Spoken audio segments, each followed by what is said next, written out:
अगर आप फॉर्मूला रट रट कर दिमाग को कमज़ोर करने वाले छोटे मोटे ट्रिक्स से क्वेश्चंस के पैटर्न रटते हुए क्वेश्चन सॉल्व करना चाहते हैं तो यह वीडियो आपके लिए नहीं है। मार्केट में 99% वीडियोस और बुक पब्लिशर्स क्वेश्चन के पैटर्न के अनुसार रटने के इनफ मटेरियल्स प्रोवाइड कर रहे हैं। आप वीडियो स्किप कर इजीली उन्हें एक्सेस कर सकते हैं। इस वीडियो सीरीज के थ्रू मैं आपको क्वेश्चंस के पीछे का लॉजिक समझाते हुए बेस डेवलप करूंगा, जिससे आप किसी भी लेवल का क्वेश्चन इजीली सॉल्व कर पाएंगे। साथ ही बेसिक से पढ़ने में बार बार स्टडी नहीं करना पड़ता, एक बार समझकर क्वेश्चन प्रैक्टिस करना होता है और फिर ये कॉन्सेप्ट आपके साथ लाइफ टाइम तक रहते हैं। बेसिक से पढ़ने में कॉन्फिडेंस आता है क्योंकि बेसिक से आप किसी भी लेवल या पैटर्न के क्वेश्चन सॉल्व कर सकते हैं। इसलिए आपका दिमाग हमेशा स्ट्रेस फ्री रहता है एंड आप विश्वास करें, बेसिक से आप शॉर्ट ट्रिक्स के कंपैरिजन में मोस्ट ऑफ द क्वेश्चंस को ज़्यादा जल्दी सॉल्व कर सकते हैं। मैंने खुद बेसिक से ही कई हायर लेवल के एग्जाम्स इजीली क्रैक करे हैं और आज सालों बीत जाने के बाद भी क्वांट के ऑलमोस्ट हर लेवल के क्वेश्चंस मैं इजीली सॉल्व कर लेता हूँ। इसलिए आई रिक्वेस्ट कि आप टॉपिक के पैटर्न के अकॉर्डिंग फॉर्मूला या ट्रिक्स ना रटें, बल्कि टॉपिक को समझें। So let's start our topics with motto bye bye tricks, welcome concepts. Let's start our topic time and work, समय और कार्य। बड़ा सिंपल टॉपिक है, बट कुछ बुक पब्लिशर्स, यूट्यूबर्स और कोचिंग इंस्टीट्यूट्स अपने यूजलेस फॉर्मूले, अननेसेसरी शॉर्ट ट्रिक्स और मेथड्स बताकर इसे कॉम्प्लिकेटेड कर देते हैं। वर्क टाइम के क्वेश्चन को सॉल्व करने के लिए आपको ज़्यादा किस की ज़रूरत नहीं होती है। इसके लिए आपको understanding of unitary method, understanding of proportionality and basic calculation भी आप मान लेते हैं। बेसिक कैलकुलेशन, इन तीनों की ज़रूरत पड़ती है और आई बिलीव बेसिक कैलकुलेशन तो आपको आता ही होगा। बॉड मास, बॉड मास जो होता है एंड फ्रैक्शंस कैसे सॉल्व करते हैं। बाकी यूनिटरी मेथड एंड प्रोपोर्शनैलिटी के ऊपर मैंने वीडियो बनाई हुई है, आप चाहे तो देख सकते हैं। बट इन दोनों को मैं अभी ब्रीफ में एग्जाम्पल के साथ एक्सप्लेन कर दूंगा, जिससे कि आपको पीछे जाकर कुछ देखना ना पड़े, आप यहीं से कंटिन्यू वीडियो देखते रहें और आपको समझ में आ जाएगा। सबसे पहले मैं यूनिटरी मेथड देख लेता हूँ। यूनिटरी मेथड, मान लेते हैं हमारे पास कोई दो डायमेंशन है D1 और D2। ये जो दोनों हैं आपस में रिलेटेड हैं किसी रिलेशनशिप से।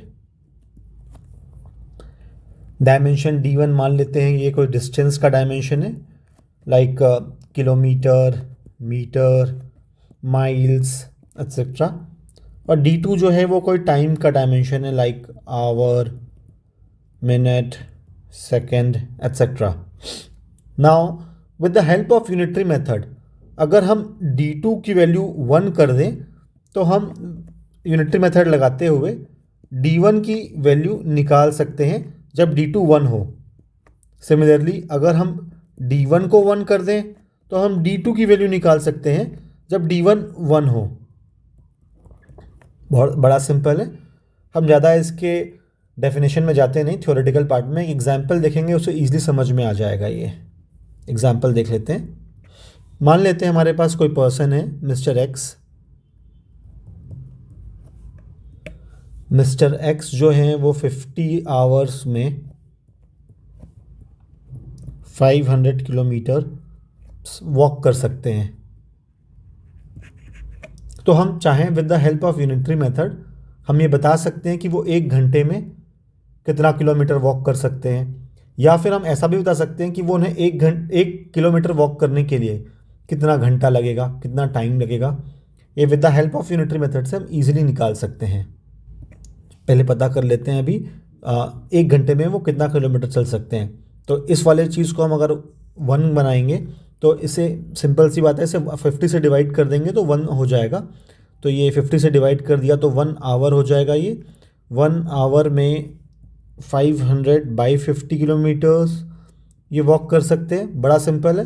दोनों साइड 50-50 से डिवाइड कर दिया। जैसे एक सिंपल जनरल इक्वेशन को सॉल्व करते हैं वैसे ही हम यूनिटरी मेथड के इक्वेशन को सॉल्व करते हैं। बस यहाँ पे एक रिलेशनशिप का साइन रखते हैं हम, क्योंकि दोनों अलग अलग डायमेंशन की चीज़ें और दोनों रिलेटेड तो ज़रूर हैं, बट दोनों बेसिकली इक्वल नहीं बोल सकते, आइडेंटिकल नहीं है। तो 1 घंटे में मिस्टर एक्स 500/50 यानी कि 10 किलोमीटर चल सकते हैं। या अगर हम पता करना चाहें कि वो 1 किलोमीटर कितने देर में चलेंगे तो भी बड़ा सिंपल है, इतने देर में वो 1 किलोमीटर चलेंगे। इस वाले इक्वेशन को मैंने 500 से दोनों साइड डिवाइड कर दिया तो ये आ गया। तो यहाँ से हम निकाल सकते हैं कि वो 1 किलोमीटर कितने घंटे में चलेंगे। ध्यान से आप देखें, वैसे ये स्पीड है। स्पीड भी क्या होता है, डिस्टेंस अपॉन टाइम होता है, distance upon time. Speed is जो कैलकुलेशन है ये भी बेसिकली एक यूनिटरी मेथड का ही एप्लीकेशन है। हालांकि अभी मैं वो उस पर डिस्कस नहीं कर रहा, बट आप ध्यान से देखेंगे यूनिटरी मेथड आप जनरल लाइफ में बचपन से यूज़ करते आ रहे होंगे। जब आप सब्जी लेने गए होंगे कभी या मार्केट कभी गए होंगे तब भी आपने यूनिटरी मेथड यूज़ करा होगा। इसलिए यूनिटरी मेथड बहुत सिंपल होता है और आप इसे ईजिली समझ सकते हैं। नाउ अभी तो क्या हुआ, ये 2 डायमेंशन है। यूनिटरी मेथड तब भी अप्लाई हो जाता है कि जब ये तीसरा डायमेंशन भी हो, तीसरा यूनिट से लिंक हो या मोर देन 3 यूनिट्स हो, यहाँ पे 3 डायमेंशंस हो, तब भी हो जाता है। अभी हमारे लाइफ में कई सारे प्रॉब्लम्स ऐसे आते हैं जहाँ पे 2 या 3 से अधिक डायमेंशंस होते हैं। मैं एक एग्जांपल ले लेता हूँ जिसमें 3 डायमेंशन अभी हम लेंगे।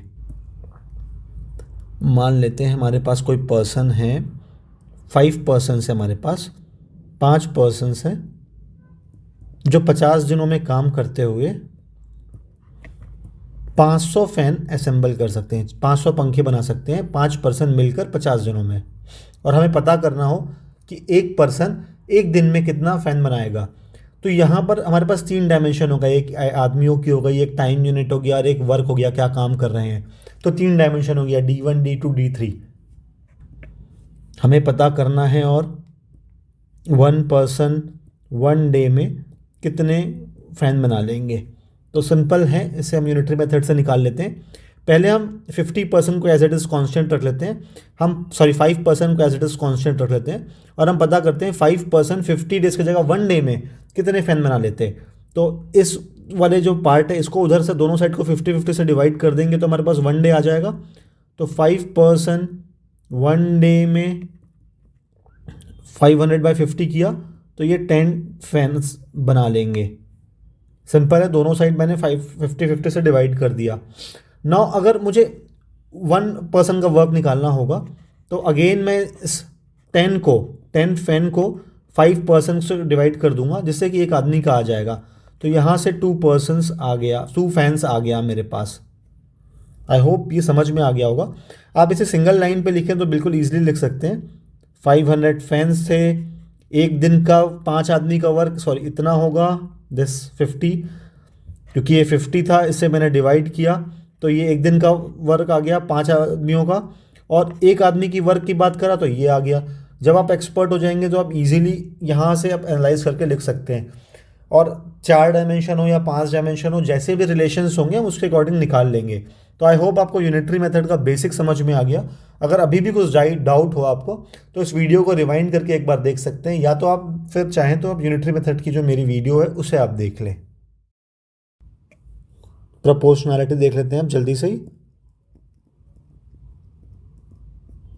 इससे ज़्यादा डिस्कस नहीं करूँगा यहाँ पर, जितना टाइम एंड वर्क में ज़रूरत है उतना ही करूँगा। डिटेल में देखना है थोड़ा ज़्यादा तो रेशियो एंड प्रोपोर्शन की वीडियो मैंने बनाई है, वहाँ आप देख सकते हैं। Proportionality is nothing but relationship between 2 और मोर डायमेंशंस। मान लेते हैं हमारे पास 2 कोई डायमेंशन है, इसके जो भी रिलेशन होगा दोनों के बीच में वो हम प्रोपोर्शनैलिटी से जानते हैं। एंड जो प्रोपोर्शनैलिटी साइन होता है वो इससे डिनोट करते हैं हम, जब कोई 2 डायमेंशंस को हम रिलेट करते हैं आपस में। मान लेते हैं अगर दोनों डायमेंशन आपस में डायरेक्टली प्रोपोर्शन है, यानी कि अगर एक बढ़ता है तो दूसरा भी बढ़ता है इसके रिस्पेक्ट पे, तो इस तरीके से लिखते हैं D1 is proportional to D2। ये डायरेक्ट प्रोपोर्शनैलिटी है। अगर मैं बोलूँ कि जब D1 बढ़ता है तो D2 अगर घटता है उसके रिस्पेक्ट में तो D1 will be inversely proportion to D2। तो इसे हम ऐसा डिनोट करेंगे। इसे आप चाहें तो आप प्रोपोर्शनैलिटी साइन है जब भी हटाते हैं हम तो एक कांस्टेंट वैल्यू से डिनोट कर देते हैं, d1 ऐसे कर सकते हैं। This is what we call as proportionality constant. जब हम इसे इक्वेट करते हैं तो हम एक प्रोपोर्शनैलिटी कांस्टेंट से डिनोट करते हैं। हालांकि ज़्यादा डिटेल में जाने की ज़रूरत नहीं है, एक एग्जांपल ले लेता हूँ, उससे आपको समझ में आ जाएगा। जैसा कि आप जानते हैं, speed is equal to distance upon time. तो मैं कह सकता हूँ speed is directly proportion to distance and also speed is inversely proportional to time. इसे एग्जाम्पल से अगर आप समझेंगे तो आप इजी समझ जाएंगे। जैसे जब स्पीड बढ़ेगी तो डिस्टेंस ट्रेवल भी बढ़ जाएगा। जैसे मान लेते हैं किसी गाड़ी की स्पीड 100 किलोमीटर प्रति आवर थी, तो उसके रिस्पेक्ट में अगर 1 घंटे की बात करूं, 1 आवर टाइम अभी देख लेते हैं सेम, तो 1 घंटे की बात करें तो 100 किलोमीटर का डिस्टेंस ट्रेवल होगा। अगर 200 किलोमीटर की स्पीड से वो गाड़ी चलती तो 1 घंटे में ये 200 किलोमीटर चलता। तो आप ध्यान से देखिए, जैसे जैसे स्पीड बढ़ रहा है हमारा डिस्टेंस भी बढ़ता जा रहा है। तो यहाँ से हम ऐसा कह सकते हैं speed is directly proportion to distance. अगर मैं बात कर लेता हूँ टाइम की, इस इक्वेशन की, स्पीड हमारी जब 100 किलोमीटर है, डिस्टेंस मान लेते हैं 100 किलोमीटर कांस्टेंट है हमारा, जो प्रोपोर्शनलिटी कांस्टेंट है वो डिस्टेंस मान लेते हैं यहाँ पे, वो 100 किलोमीटर है। तो टाइम जो लेगा 1 आवर लेगा यहाँ पे। जब मैं स्पीड बढ़ाता हूँ, इसे 200 किलोमीटर पर आवर कर देता हूँ, अभी भी डिस्टेंस कांस्टेंट रहेगा 100 किलोमीटर जो है। तो अब यहाँ पे टाइम जो है वो 1/2 आवर्स लगेगा। ध्यान से देखिए आप, स्पीड बढ़ी टाइम घटा, यानी कि दोनों आपस में उल्ट इन्वर्सली चल रहे हैं, एक बढ़ रहा है तो दूसरा घट रहा है। तो इसलिए दिस इज इन्वर्सली प्रोपोर्शनल।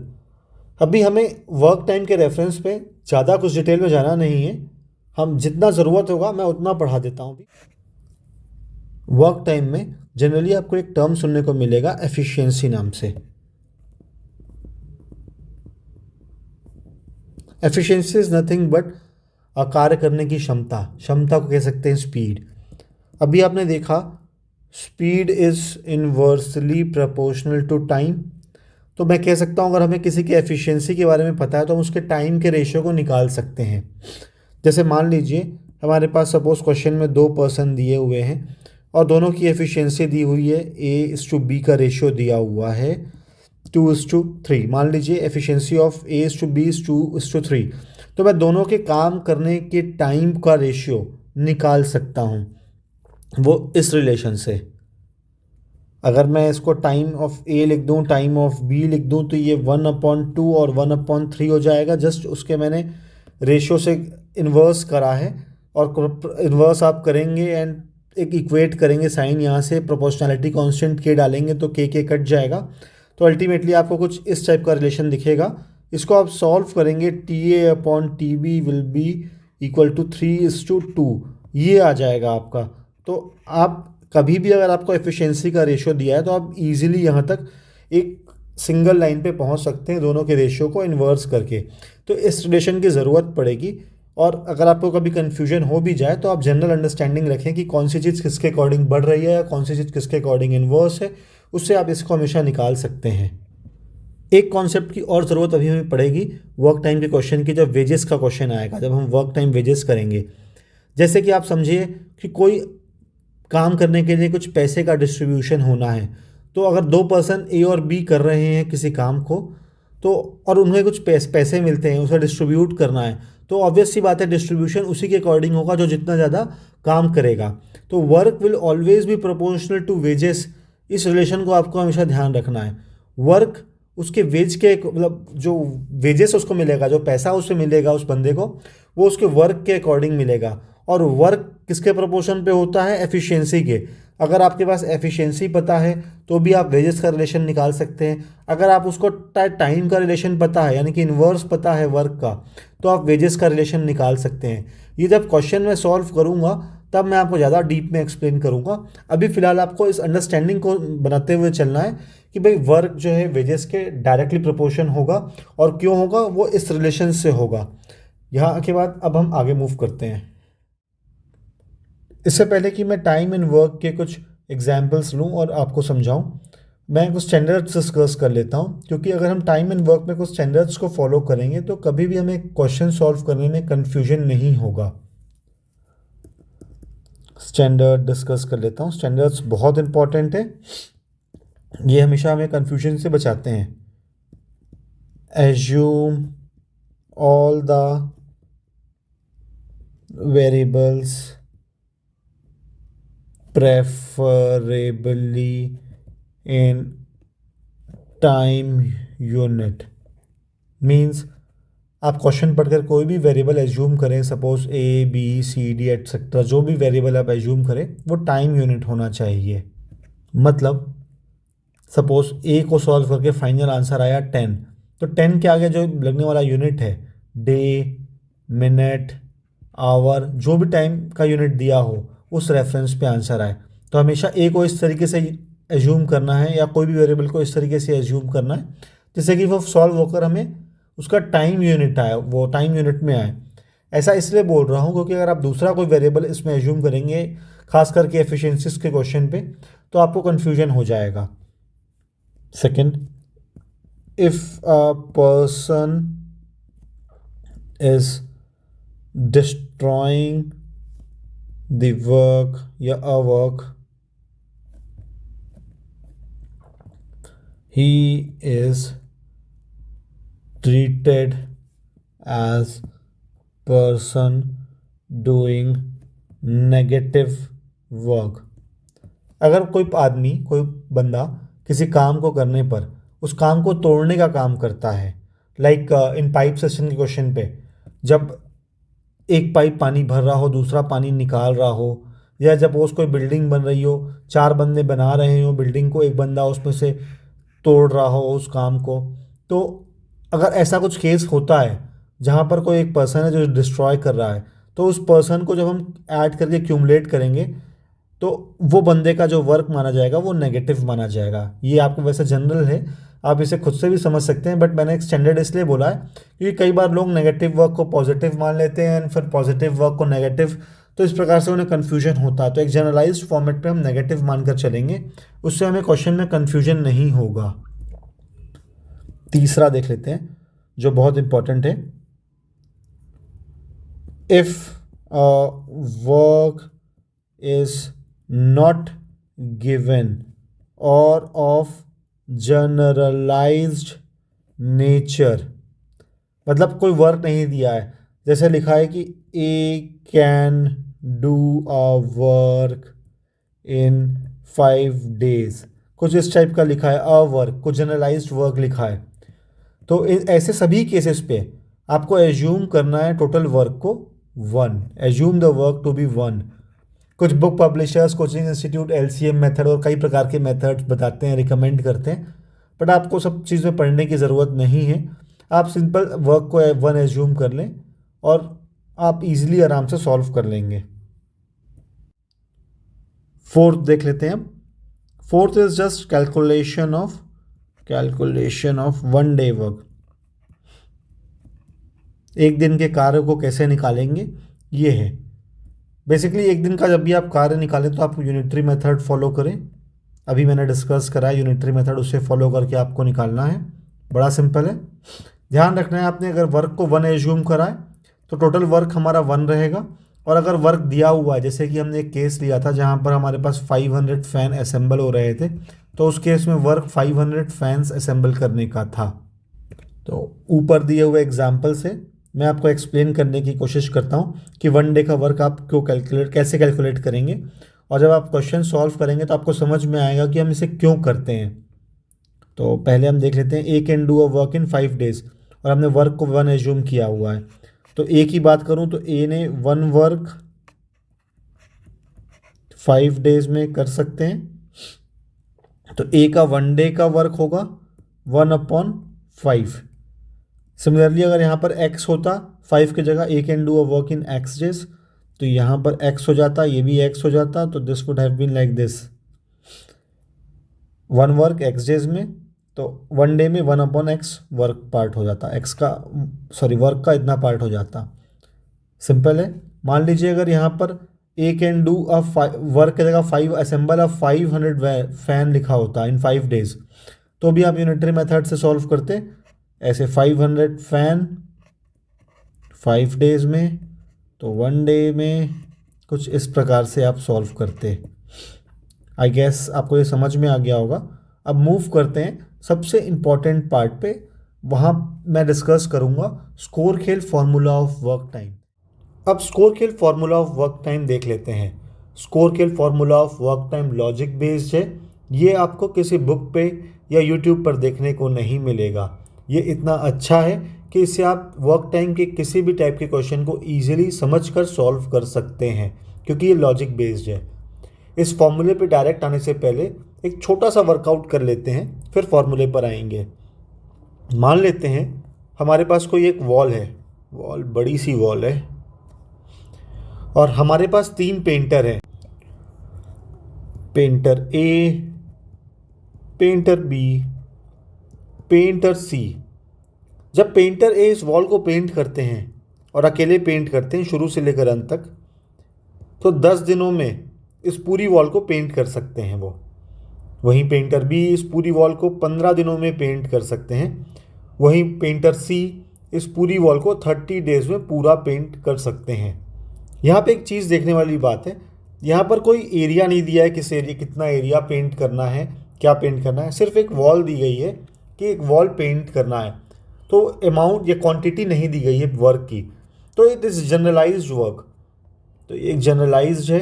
अभी हमने स्टैंडर्ड्स में देखा था कि भाई अगर कोई वर्क डिफाइन ना हो प्रॉपर कितना क्वांटिटी है या क्या है, तो हम उसे फुल वर्क को 1 मान लेते हैं। तो यहाँ पर हम फुल वर्क को 1 एज्यूम कर लेंगे। ये फुल वर्क हमने 1 एज्यूम कर लिया। अब अगर आपसे मैं पूछूं कि पेंटर ए एक दिन में कितना काम कितना पेंट कर लेते हैं, तो आप सिंपली यूनिटरी मेथड से निकाल सकते हैं। अभी यूनिटरी मेथड हमने पढ़ा है, तो 10 दिनों में वो पूरा वॉल पेंट कर सकते हैं 1 वर्क, क्योंकि हमने वर्क 1 मान लिया है। तो 1 डे का जो उनका वर्क हो जाएगा ए का, पेंटर ए का, वो हो जाएगा 1/10, दोनों साइड 10 से डिवाइड कर दिया, तो इतना वर्क ए एक दिन में कर लेंगे। सिमिलरली बी की बात करूं तो बी एक दिन में 1/15 वर्क कर लेंगे, एंड सी की बात करूं तो 1/30 वर्क वो कर लेंगे। नाउ मान लो कि ये जो वॉल है, इस वॉल को अभी पेंट नहीं हुआ है मान लेते हैं, और इस वॉल को ए, बी और सी तीनों एक साथ मिलकर शुरू करते हैं काम करना, इस वॉल पर पेंट करना। और अगर आपसे मैं पूछूं कि तीनों मिलकर एक दिन में कितना पेंट कर लेंगे, कितनी वॉल पेंट कर लेंगे, मान लेते हैं कुछ इतनी वॉल ये तीनों मिलकर इतना पेंट कर लेंगे, तो इसकी वैल्यू कैसे निकाल सकते हैं एक दिन के बाद। ए का एक दिन का वर्क कितना है, बी का एक दिन का वर्क कितना है, सी के एक दिन का वर्क कितना है। तो तीनों का जो एक दिन का वर्क है, यानी कि ये वाला वर्क मैं निकाल सकता हूँ। इसको जोड़ेंगे तो ये हो जाएगा, एलसीएम लेंगे 30, ये 3 + 2 + 2 ये 6 हो जाएगा ऊपर, और ये 1/5, यानी कि 1/5 वर्क ए, बी और सी तीनों मिलकर एक दिन में कर सकते हैं। अगर मैं यूनिटरी मेथड से बात करूं तो हम यूनिटरी मेथड से तीनों मिलकर ये पूरा वॉल कितने दिनों में पेंट कर लेंगे वो निकाल सकते हैं। जैसे अभी हमारे पास ये डाटा दिया हुआ है, 1/5 वर्क 1 डे में, तो 1 वर्क 5 डेज में कर सकते हैं तीनों मिलकर। अभी एक बात समझने वाली है कि ए अगर 5 दिन काम करेंगे, बी 5 दिन काम करेंगे और सी 5 दिन काम करेंगे, तीनों 5-5 दिन काम करेंगे, तो ये जो वॉल है ये पूरी पेंट हो जाएगी। तो एक बार एनालिसिस कर लेते हैं इसका। ए का 5 दिन का वर्क, बी का 5 दिन का वर्क और सी का 5 दिन वर्क निकाल कर देखते हैं। ए का एक दिन का वर्क कितना, 5 दिन का वर्क कितना हो जाएगा, बी का एक दिन का वर्क कितना, 5 दिन का इतना हो जाएगा, एंड सी का एक दिन का वर्क इतना, तो 5 दिन का इतना हो जाएगा।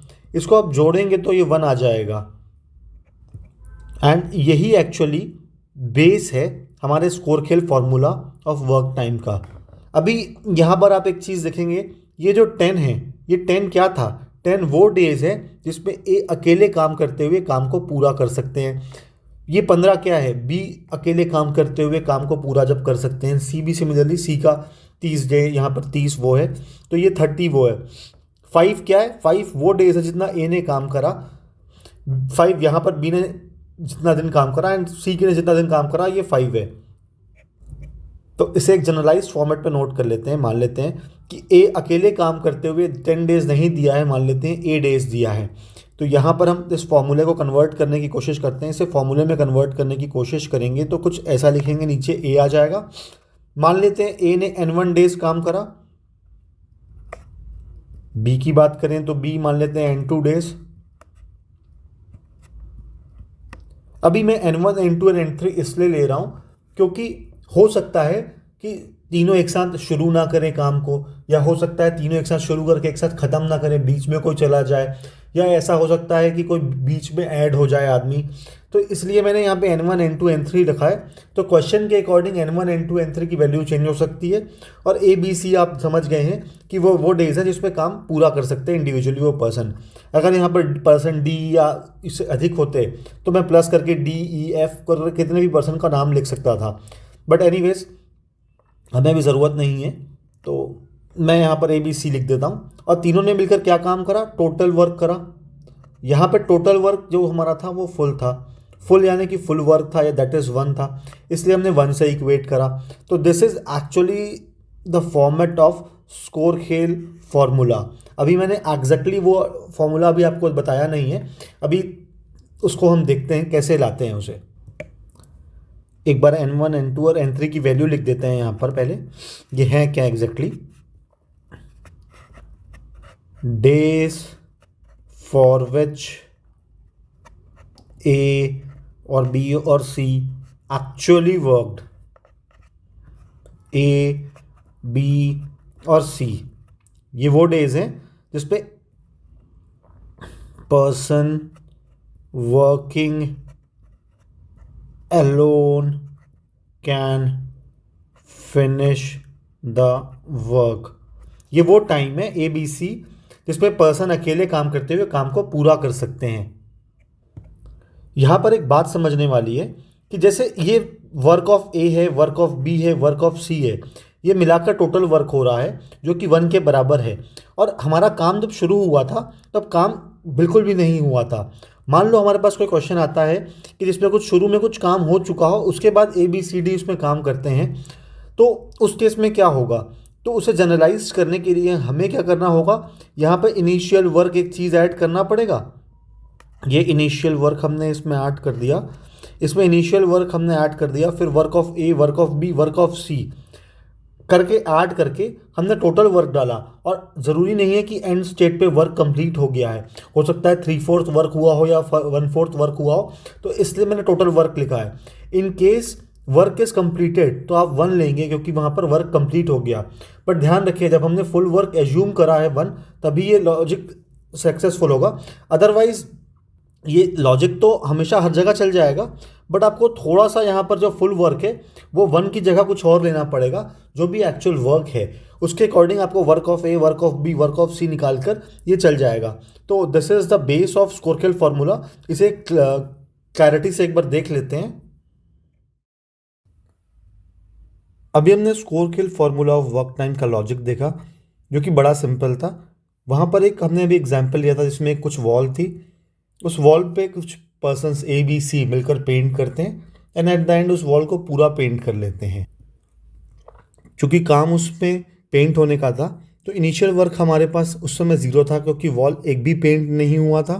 अगर उस केस में वॉल हमारे पास मान लेते हैं कुछ पेंट हुआ होता, मान लेते हैं कुछ आधा पेंट हो गया होता 1/2, तो इनिशियल वर्क हम उस समय 1/2 ले लिए होते और फिर work of A, work of B, work of C जितने भी पर्सन्स हमारे पास होते उसको ऐड करते और एट द एंड जितना भी वर्क कंप्लीट होता वो हमारे पास आ जाता। और हमने उस समय केस लिया था कि काम पूरा कराना है और काम पूरा जो था वो फुल वर्क 1 था, इसलिए हमने उसे 1 से इक्वेट करा था। नाउ अब हम स्कोरकेल फार्मूला का एक जनरलाइज्ड फॉर्म देख लेते हैं। जनरलाइज्ड फॉर्म में क्या है? बेसिकली ये इनिशियल वर्क है और वर्क ऑफ ए है, ये वर्क ऑफ बी है, ये वर्क ऑफ सी है, एंड मिलकर टोटल वर्क W हो गया। हम जनरली वर्क को हम 1 एज्यूम करते हैं एग्जाम्स पे, क्योंकि वर्क डिफाइन नहीं होते, यूनिट्स नहीं दिए होते कि कुछ 3000 यूनिट के बल्ब बनाने हैं या फिर कुछ भी अगर डिफाइन जनरली नहीं करे जाते, तो यूजुअली वर्क हमारे वहाँ पर 1 होते हैं, तो इसलिए हम इसे 1 डाल देते हैं। और इनिशियल वर्क, जैसे अभी हमारा पेंट वाला केस था, जनरली इनिशियल वर्क हमारा 0 होता है, बट बहुत से ऐसे केसेस हैं जहाँ पे वर्क बताया जाएगा कि ऑलरेडी कुछ कंप्लीट हो चुका है, तो इन दैट केसेस हम कुछ यहाँ पे इनिशियल वर्क की वैल्यू पुट करेंगे जितना भी वर्क हो चुका है। तो ये जो इक्वेशन है हमारा, ये जब इनिशियल वर्क हमारा 0 होगा और वर्क हमारा 1 होगा, जो कि जनरलाइज्ड फॉर्मेट पे हम मान के ही चलते हैं कि वर्क 1 होगा, तो हमारा कुछ ऐसा इक्वेशन रिड्यूस हो जाएगा जो कि आपको याद रखना ही है। बहुत ज़्यादा कॉम्प्लिकेटेड नहीं है, बहुत लॉजिक बेस्ड है। वर्क ऑफ ए याद रख लो, वर्क ऑफ बी निकाल लो, वर्क ऑफ सी निकाल लो, टोटल वर्क 1 के बराबर। अगर 1 नहीं कराना है, हाफ कराना है, तो यहाँ पे सिंपल सी बात है 1/2 कर दो, या जितना भी कराना है उसके अकॉर्डिंग ये इक्वेशन अपने आप रिड्यूस हो जाती है। ये जो प्लस माइनस साइन जो यहाँ पे है, ये पॉजिटिव और नेगेटिव केस के लिए है। जैसे कि मान लीजिए अभी हमारे पास 3 पर्सन थे, ए बी और सी, उसमें से अगर पर्सन मान लो बी जो है कुछ उस काम को, पेंट को बिगाड़ता, तो पर्सन बी का जो वर्क होता वो नेगेटिव होता। जनरली नेगेटिव का कॉन्सेप्ट का यूज़ हमारे को पाइप सिस्टम के केस में पड़ेगा। जैसे कि जब मान लो कुछ पाइप्स लगे हैं ए बी और सी, मान लेते हैं ए पाइप भरने वाला है इस टंकी को, और पाइप सी जो है इस पर पानी निकालने वाला है। और पानी भरने को अगर हम पॉजिटिव वर्क माने, तो पानी निकालने वाले को हम नेगेटिव वर्क मानेंगे। तो इन दैट केस जो सी वाला पार्ट होगा, ये वाला पार्ट, वो नेगेटिव साइन के साथ लिया जाएगा। तो जनरली हमारे पास वर्क टाइम के केस में जब हम पाइप सिस्टम का लेते हैं क्वेश्चंस, तो हमें नेगेटिव साइन की ज़्यादा ज़रूरत पड़ती है। आई होप ये सिंपल सा इक्वेशन अब आप समझ गए होंगे। यहाँ पर N1 N2 N3 वो डेज है जिसमें एक्चुअली ए बी और सी ने वर्क करा, ये जो पार्ट है। ए बी और सी वो पार्ट है जिसमें ए बी और सी अकेले काम करते हुए काम को कितने दिन में पूरा कर सकते हैं वो, और पॉजिटिव नेगेटिव आप डिटरमाइन कर सकते हैं। अभी आपको ये देख कर लग रहा होगा कि इसे हम क्यों याद करें या फिर एक क्वेश्चन पे कैसे यूज़ होगा। तो अभी मैं सारे प्रकार के एग्जाम्पल्स लूँगा, सिंपल एग्जाम्स लाइक SSC से लेकर हायर एग्जाम्स कैट तक के मैं एग्जाम्पल्स लूँगा। एक फॉर्मूले से हम सारे क्वेश्चन सॉल्व कर लेंगे। तब हम फॉर्मूला अपने एग्जाम्पल्स में आते हैं।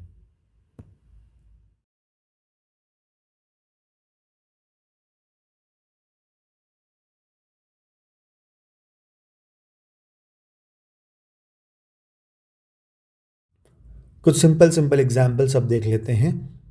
A alone can complete a work in 30 days, while B alone can complete the same work in 20 days. In how many days both working together can complete the same work?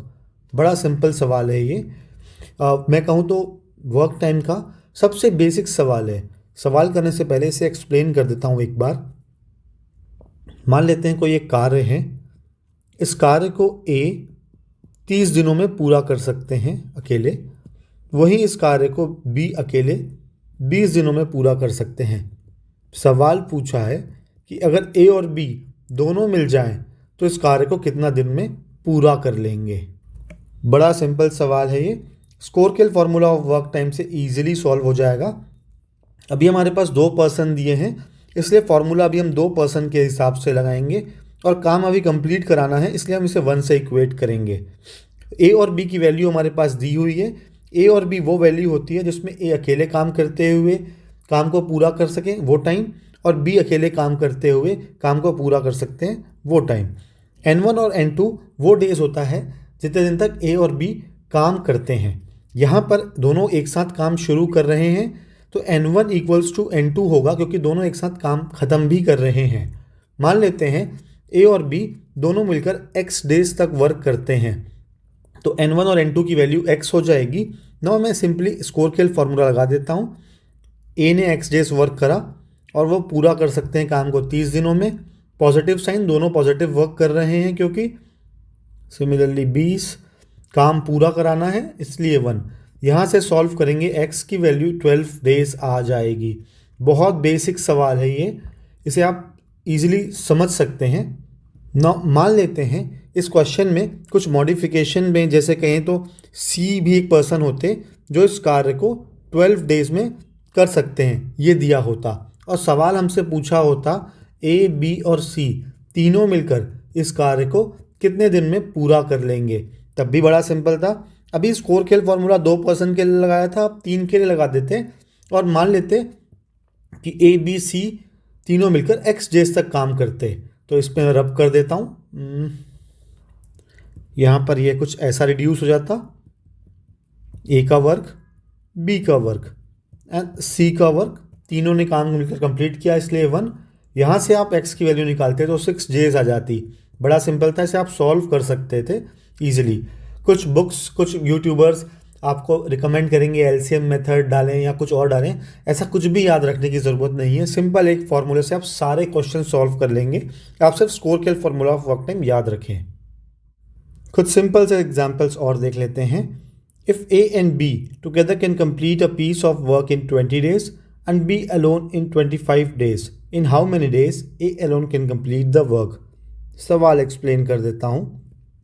कोई एक कार्य है, इस कार्य को A और B दोनों मिलकर 20 दिनों में कर सकते हैं, वहीं B इस कार्य को अकेले 25 दिनों में कर सकते हैं। सवाल पूछा है इस कार्य को अगर A अकेले करेंगे तो कितने दिनों में पूरा कर लेंगे। बड़ा सिंपल है, इसे इजीली स्कोर केल फॉर्मूला ऑफ वर्क टाइम से सॉल्व कर सकते हैं। हमारे पास डाटा दिया हुआ है, ए और बी दोनों मिलकर 20 डेज तक काम करते हैं जिससे कि काम पूरा हो जाता है। यानी कि अगर मैं बोलूँ ए 20 दिन काम करते हैं और बी 20 दिन काम करते हैं किसी कार्य पे, तो काम पूरा हो जाता है। तो N1 की वैल्यू यहाँ पर 20 हो जाएगी, ए की वैल्यू दी नहीं हुई है, बी की वैल्यू यहाँ पर दी हुई है जो कि 25 दिन है, और N2 की वैल्यू भी 20 होगी क्योंकि दोनों 20-20 दिन काम कर रहे हैं और एट द एंड काम कंप्लीट हो जा रहा है। बड़ा सिंपल है, इसे आप सॉल्व करेंगे तो यहाँ से A की वैल्यू 100 डेज आ जाएगी। इसे मैंने सॉल्व करके नहीं दिखाया है, आप इजीली सॉल्व कर सकते हैं। अगर इस क्वेश्चन में ए बी के जगह साथ साथ सी भी दिया होता, यहाँ पर ए बी और सी दे देते और यहाँ पर सी का कुछ वर्क दिया होता, तो भी आप स्कोर फेल फार्मूला 3% के हिसाब से या फिर जितने भी पर्सन्स दिए होते उसके अकॉर्डिंग मॉडिफाई करके ईजिली लगा लेते और अपना सॉल्यूशन को निकाल लेते। कुछ मिलते जुलते एग्जाम्पल्स और देख लेते हैं। X can complete half of the work in 20 days and Y can do 1/5 of the same work in 10 days. X started the work and left after 8 days. Then Y took over to complete the remaining work. The total number of days taken by them to complete the work is. सवाल explain कर देता हूँ। कोई एक कार्य है, इस कार्य को X, इस कार्य का आधा एक्चुअली, इस कार्य का आधा वर्क X 20 दिनों में कर सकते हैं, वहीं Y इस कार्य का 1/5 10 दिनों में कर सकते हैं। नाउ X काम को स्टार्ट करते हैं और 8 डेज तक करते हैं एंड Y रिमेनिंग वर्क करते हैं, यानी कि X के 8 दिन करने के बाद जो भी काम बचता है Y उसे कुछ डेज में पूरा करते हैं जो कि नहीं दिया है। सवाल पूछा है कि टोटल वर्क कितने दिनों में पूरा हुआ इस कंडीशन में। बड़ा सिंपल क्वेश्चन है, इजीली स्कोर केल फॉर्मूला ऑफ वर्क टाइम से आप सॉल्व कर लेंगे। स्कोर केल फॉर्मूला ऑफ वर्क टाइम में हमारे पास अभी 2 पर्सन्स दिए हैं, यानी कि ए और बी हम उन पर्सन्स को मान लेते हैं, एक्स और वाई ए और बी है मैं बोल सकता हूँ, और काम यहाँ पर कंप्लीट कर रहे हैं इस कंडीशन में, तो वहाँ 1 होगा। नाउ इस कंडीशन के अकॉर्डिंगली हम अपना इक्वेशन फ्रेम करते हैं। सबसे पहले हम यूनिटरी मेथड लगा लेते हैं। यहाँ पर एक्स आधा वर्क 20 दिन में कर रहे हैं, हाफ वर्क 20 डेज में कर रहे हैं, तो 1 वर्क 40 डेज में कर सकते हैं। ये x की बात हुई। अगर मैं बात करूं y की, तो y 1/5 वर्क 10 डेज में कर रहे हैं, तो 1 वर्क वो 50 डेज में करेंगे। सिंपल यूनिटरी मेथड है, और ये मैंने इसलिए क्यों निकाला क्योंकि मुझे स्कोर केल फॉर्मूला में a और b की वैल्यू निकालनी होती है। तो a और b की वैल्यू, a और b और वो चीज़ होता है जिस टाइम में वो अकेले काम करते हुए काम को पूरा कर सकते हैं। तो मैं कह सकता हूँ x अकेले काम को 40 दिन में पूरा कर सकते हैं और y अकेले काम को 50 दिन में पूरा कर सकते हैं। नौ सिंपल है, हम स्कोर केल फॉर्मूला ऑफ वर्क टाइम लगा देते हैं। N1 की वैल्यू जो है x की, यानी कि x ने कितना दिन काम करा, x ने 8 दिन काम करा, यहाँ 40 होगा नीचे, क्योंकि 40 दिन में काम पूरा कर सकते हैं, दोनों पॉजिटिव वर्क कर रहे हैं। मान लेते हैं वाई ने उसमें ए दिन वर्क करा, रिमेनिंग वर्क जो बचा था उसे ए दिन में पूरा करा, और यहाँ पर 50 इक्वेट कर दिया 1 से। इसे सॉल्व कर लेते हैं, इधर चला जाएगा 4/5, तो ए की वैल्यू यहाँ से 40 आ जाएगी, यानी कि ए 40 डेज, यानी कि वाई जो है रिमेनिंग वर्क 40 दिन में पूरा कर सकते हैं ना। सवाल पूछा है कि टोटल वर्क कितने दिन में पूरा होगा, तो टोटल वर्क कैसे पता लगेगा? 40 दिन तो वाई ने करा और 8 दिन एक्स ने करा था, तो 40 + 8 यानी कि 48 डेज में पूरा काम कंप्लीट हो जाएगा इस कंडीशन में। एक सिंपल सा एग्जांपल और देख लेते हैं। A, B and C can complete a work in 40, 60 and 80 days respectively. They started working together. If A and B left 11 days and 8 days before the completion of work, in how many days they will complete the work? बड़ा simple सवाल है, explain कर देता हूँ एक बार। कोई एक कार्य है, इसे ए अकेले करते हुए 40 दिनों में पूरा कर सकते हैं, वहीं इस कार्य को बी 60 दिनों में पूरा कर सकते हैं, सी इस कार्य को 80 दिनों में पूरा कर सकते हैं। ए, बी और सी तीनों मिलकर काम शुरू करते हैं, किंतु काम खत्म होने के 11 दिन पहले 11 डेज बिफोर ए काम छोड़ देते हैं, वहीं बी 8 दिन पहले, काम खत्म होने के 8 दिन पहले काम छोड़ देते हैं, सी एंड तक काम करते हैं, आखिरी तक सी ही काम करते हैं। सवाल पूछा है कि ये पूरा काम इस कंडीशन में कितने दिन में पूरा होगा। बड़ा सिंपल सवाल है, इसे आप इजीली स्कोरकेल फार्मूला ऑफ वर्क टाइम से सॉल्व कर सकते हैं। 3% दिए हुए, काम पूरा कराना है, तो ये 1 होगा। हमारे पास ए, बी और सी की वैल्यू दी हुई है 40, 60 और 80। N1, N2 और N3 की वैल्यू निकालना है। सबसे पहले हम देखते हैं शुरू से लेकर एंड तक काम कौन कर रहा है। शुरू से लेकर एंड तक काम सी कर रहे हैं। मान लेते हैं सी x डेज तक काम करते हैं, यानी कि काम x डेज में पूरा होता है। तो ए की बात करूं तो ए हमारे जो काम करेंगे x - 11 डेज करेंगे, वही बी की बात करूं तो वो x - 8 डेज काम करेंगे। नाउ स्कोरकेल फार्मूला के हिसाब से N1, N2 और N3 की वैल्यू आ गई, तो इस इक्वेशन में हम सब्स्टिट्यूट कर लेते हैं। x - 11 upon 40 plus of x - 8 upon of 60 plus of x upon 80 equals to 1। काम पूरा कराना है इसलिए 1। इसे सॉल्व कर लेते हैं, बड़ा सिंपल इक्वेशन होगा। चाहे तो आप इसे हिट एंड ट्रायल से ऑप्शंस के हिसाब से आप मैच कर सकते हैं, बट अगर आप हिट एंड ट्रायल लगाने में असमर्थ हो पा रहे हैं तो आप इसे सॉल्व भी कर सकते हैं, बड़ा इजीली सॉल्व हो जाएगा। ये 40, 60 और 80 में 20 कॉमन है, तो 20 को मैं उस साइड अगर भेज दूँ तो ये इसे रब कर देते हैं हम। सॉल्व मैं यहीं पे कर दे रहा हूँ, तो ये कुछ ऐसा हो जाएगा। ये हो जाएगा 20, this will B this will B 2, 40 से 20 गया तो 2 हो जाएगा, ये 3 हो जाएगा, एंड दिस विल बी 4। और यहाँ पर मैं मल्टीप्लाई बाय 20 करूँगा तो 1 × 20 इज इक्वल टू 20, ये ऊपर चला गया 20। तो उस इक्वेशन को मैंने रिड्यूस कर लिया है। अगर आपको कन्फ्यूजन हो तो आप वीडियो रिवाइंड करके एक बार आप चेक कर सकते हैं। नाउ आप इसका एलसीएम ले लें, सिंपली एलसीएम 12 आ जाएगा। तो यहाँ पर 6x minus of 66 plus of 4x minus of 32 plus of 3x equals to 20। ये 12 उधर चला जाएगा तो इंटू हो जाएगा 12 से, तो ये 240 हो जाएगा। ये 240 लिख देता हूँ मैं इसे रब कर। This is the equation which we have got. यहाँ से आप x की वैल्यू ईजिली सॉल्व करेंगे, मैं इसे सॉल्व करके दिखा नहीं रहा हूँ। अगर आप सॉल्व करेंगे तो x की वैल्यू 26 आ जाएगी। इसका मतलब काम जो है शुरू से लेकर एंड तक सी ने करा था और वही 26 दिन है, तो इस क्वेश्चन का आंसर 26 डेज होगा। अगर आपसे बी ए की बात करते, ए ने कितना दिन काम करा तो 26 - 11 यानी कि 15 डेज काम करा होता। अगर मैं बी की बात करता तो बी यहाँ पर 18 डेज काम करे होते। आई होप समझ में आ गया। अब नेक्स्ट एग्जाम्पल देखते हैं। एक छोटा सा एग्जाम्पल और देख लेते हैं। A and B can complete a piece of work together in 20 days.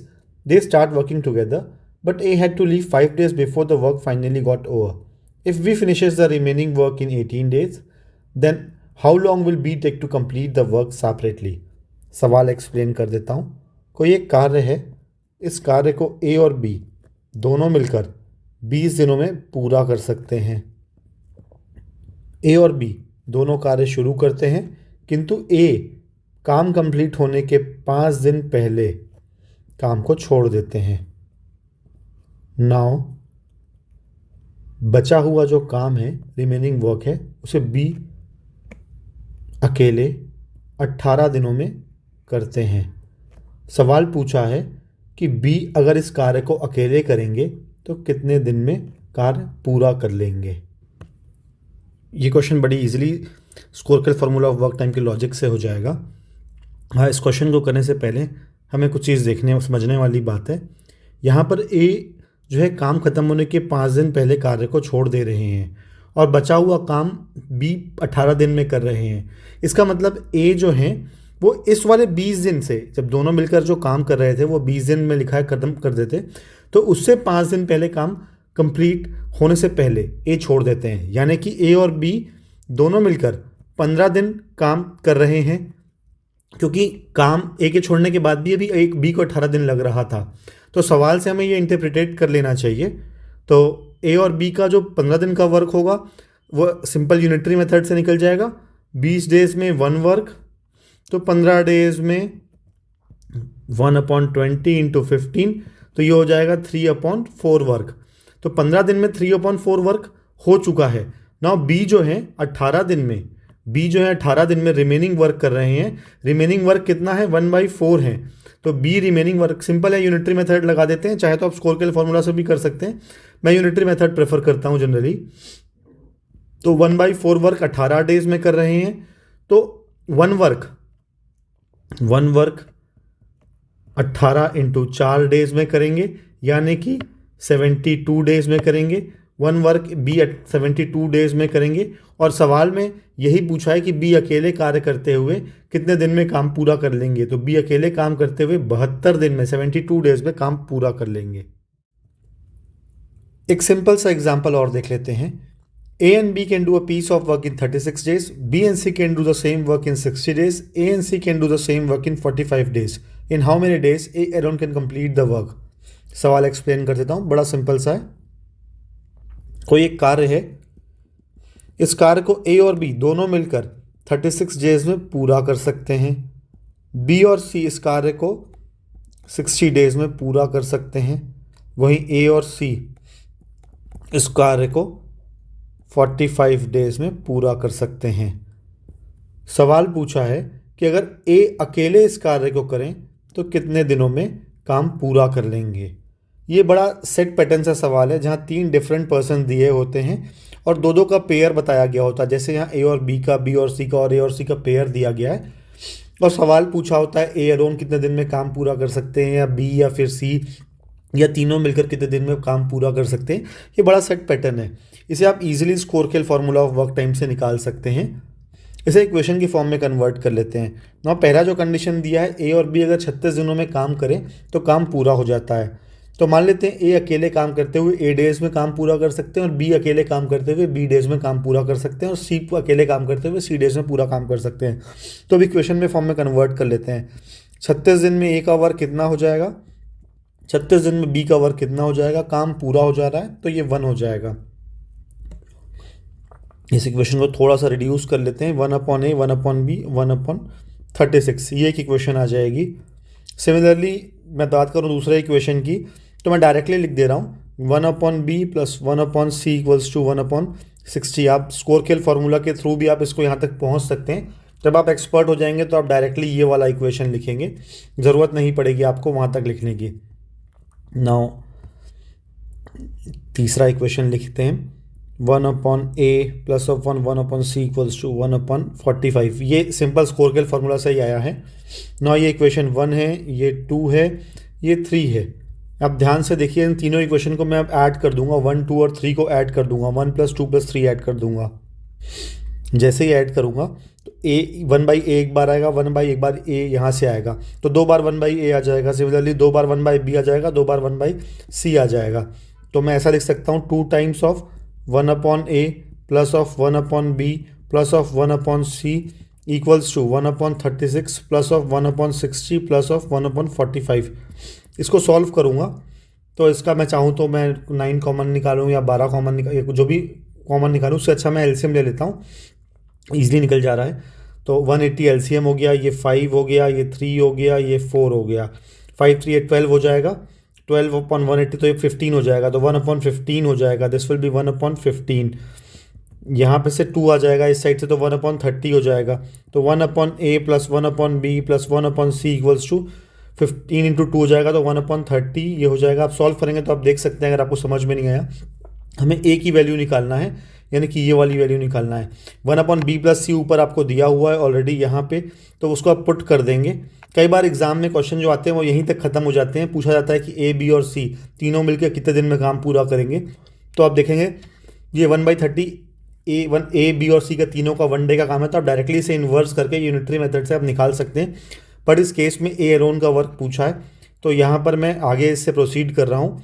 तो यहाँ पे आप वैल्यू पुट कर देंगे 1/60 या 16 और 60, ये 60 हो जाएगा, 1/30।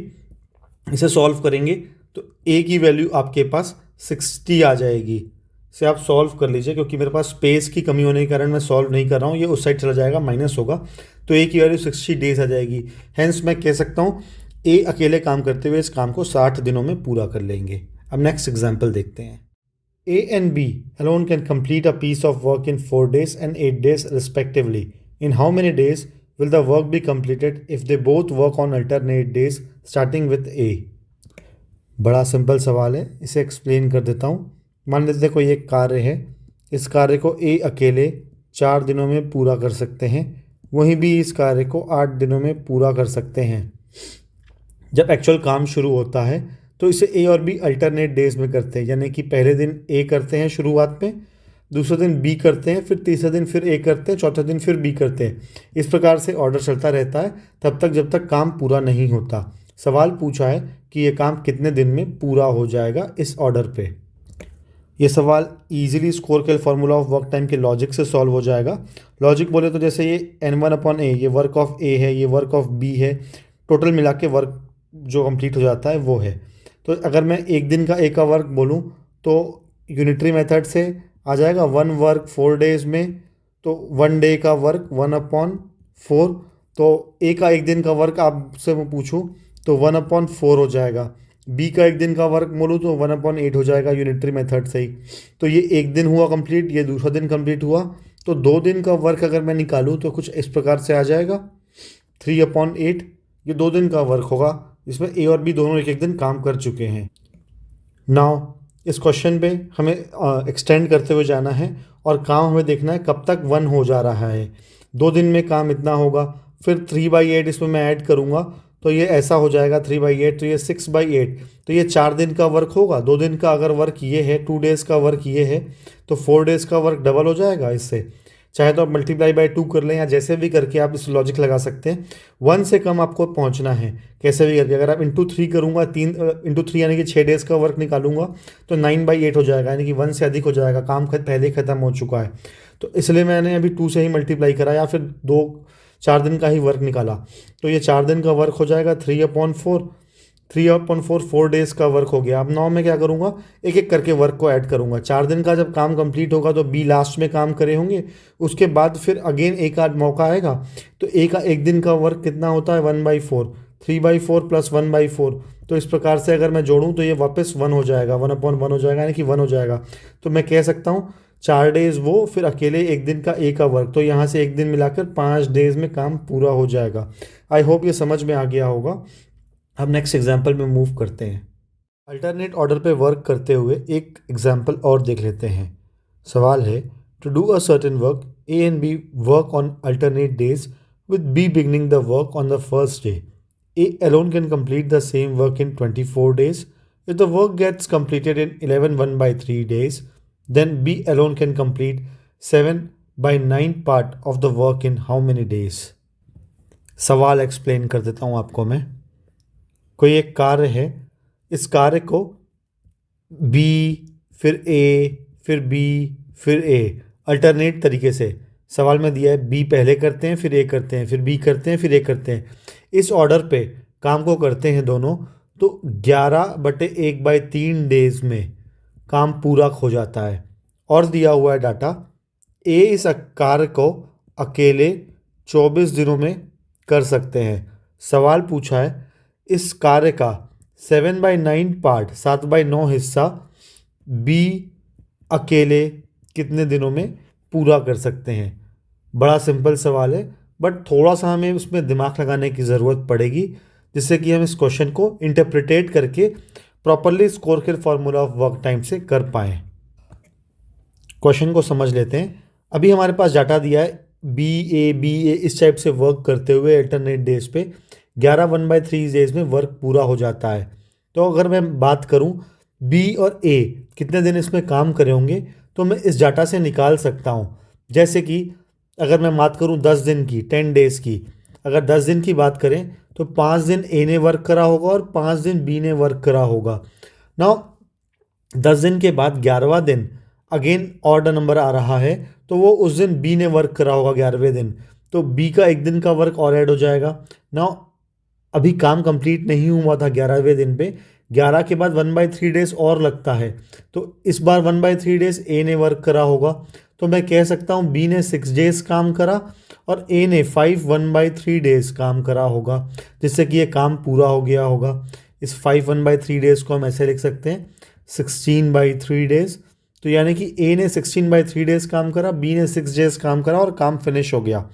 ना हमारे पास स्कोर खेल फार्मूला पता है हमें, ये वाला हमने 2% दिया है, काम पूरा हो जा रहा है। ए की वैल्यू हमारे पास 24 दी हुई है, बी की वैल्यू हमें पता नहीं है। मान लेते हैं बी डेज में अकेले काम करते हुए काम पूरा कर लेंगे। N1 और N2 की वैल्यू हमें पता है। N1 की बात करूं तो 16/3 हो जाएगा अपॉन 24। बी की बात करें तो बी का वैल्यू दिया नहीं है और बी ने 6 दिन काम करा और अल्टीमेटली काम पूरा हो गया।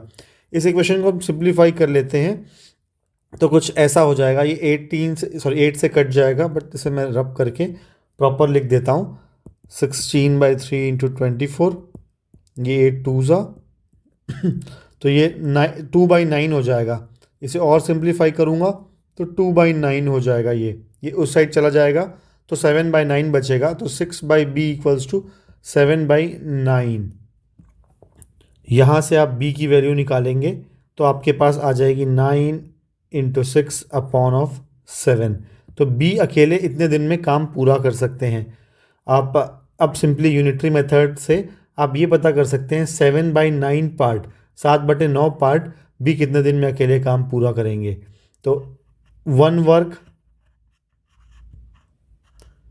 9 इंटू 6/7 डेज में पूरा कर रहे हैं बी, तो 7/9 वर्क 7/9 से मल्टीप्लाई करूँगा दोनों साइड को, तो 7/9 वर्क 7/9 यहाँ से मल्टीप्लाई हुआ 9/7 इंटू 6 डेज, तो यहाँ पे कट जाएंगे सारे और 6 डेज आ जाएगा, तो आंसर हो जाएगा 6 दिन।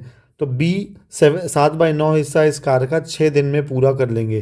जब आप एक्सपर्ट हो जाएंगे तो आप यहीं से इंटरप्रिटेट कर लेते हैं कि बी 6 दिन में काम पूरा कर लेंगे, तो आपको ये वाला स्टेप पे जाना नहीं पड़ता।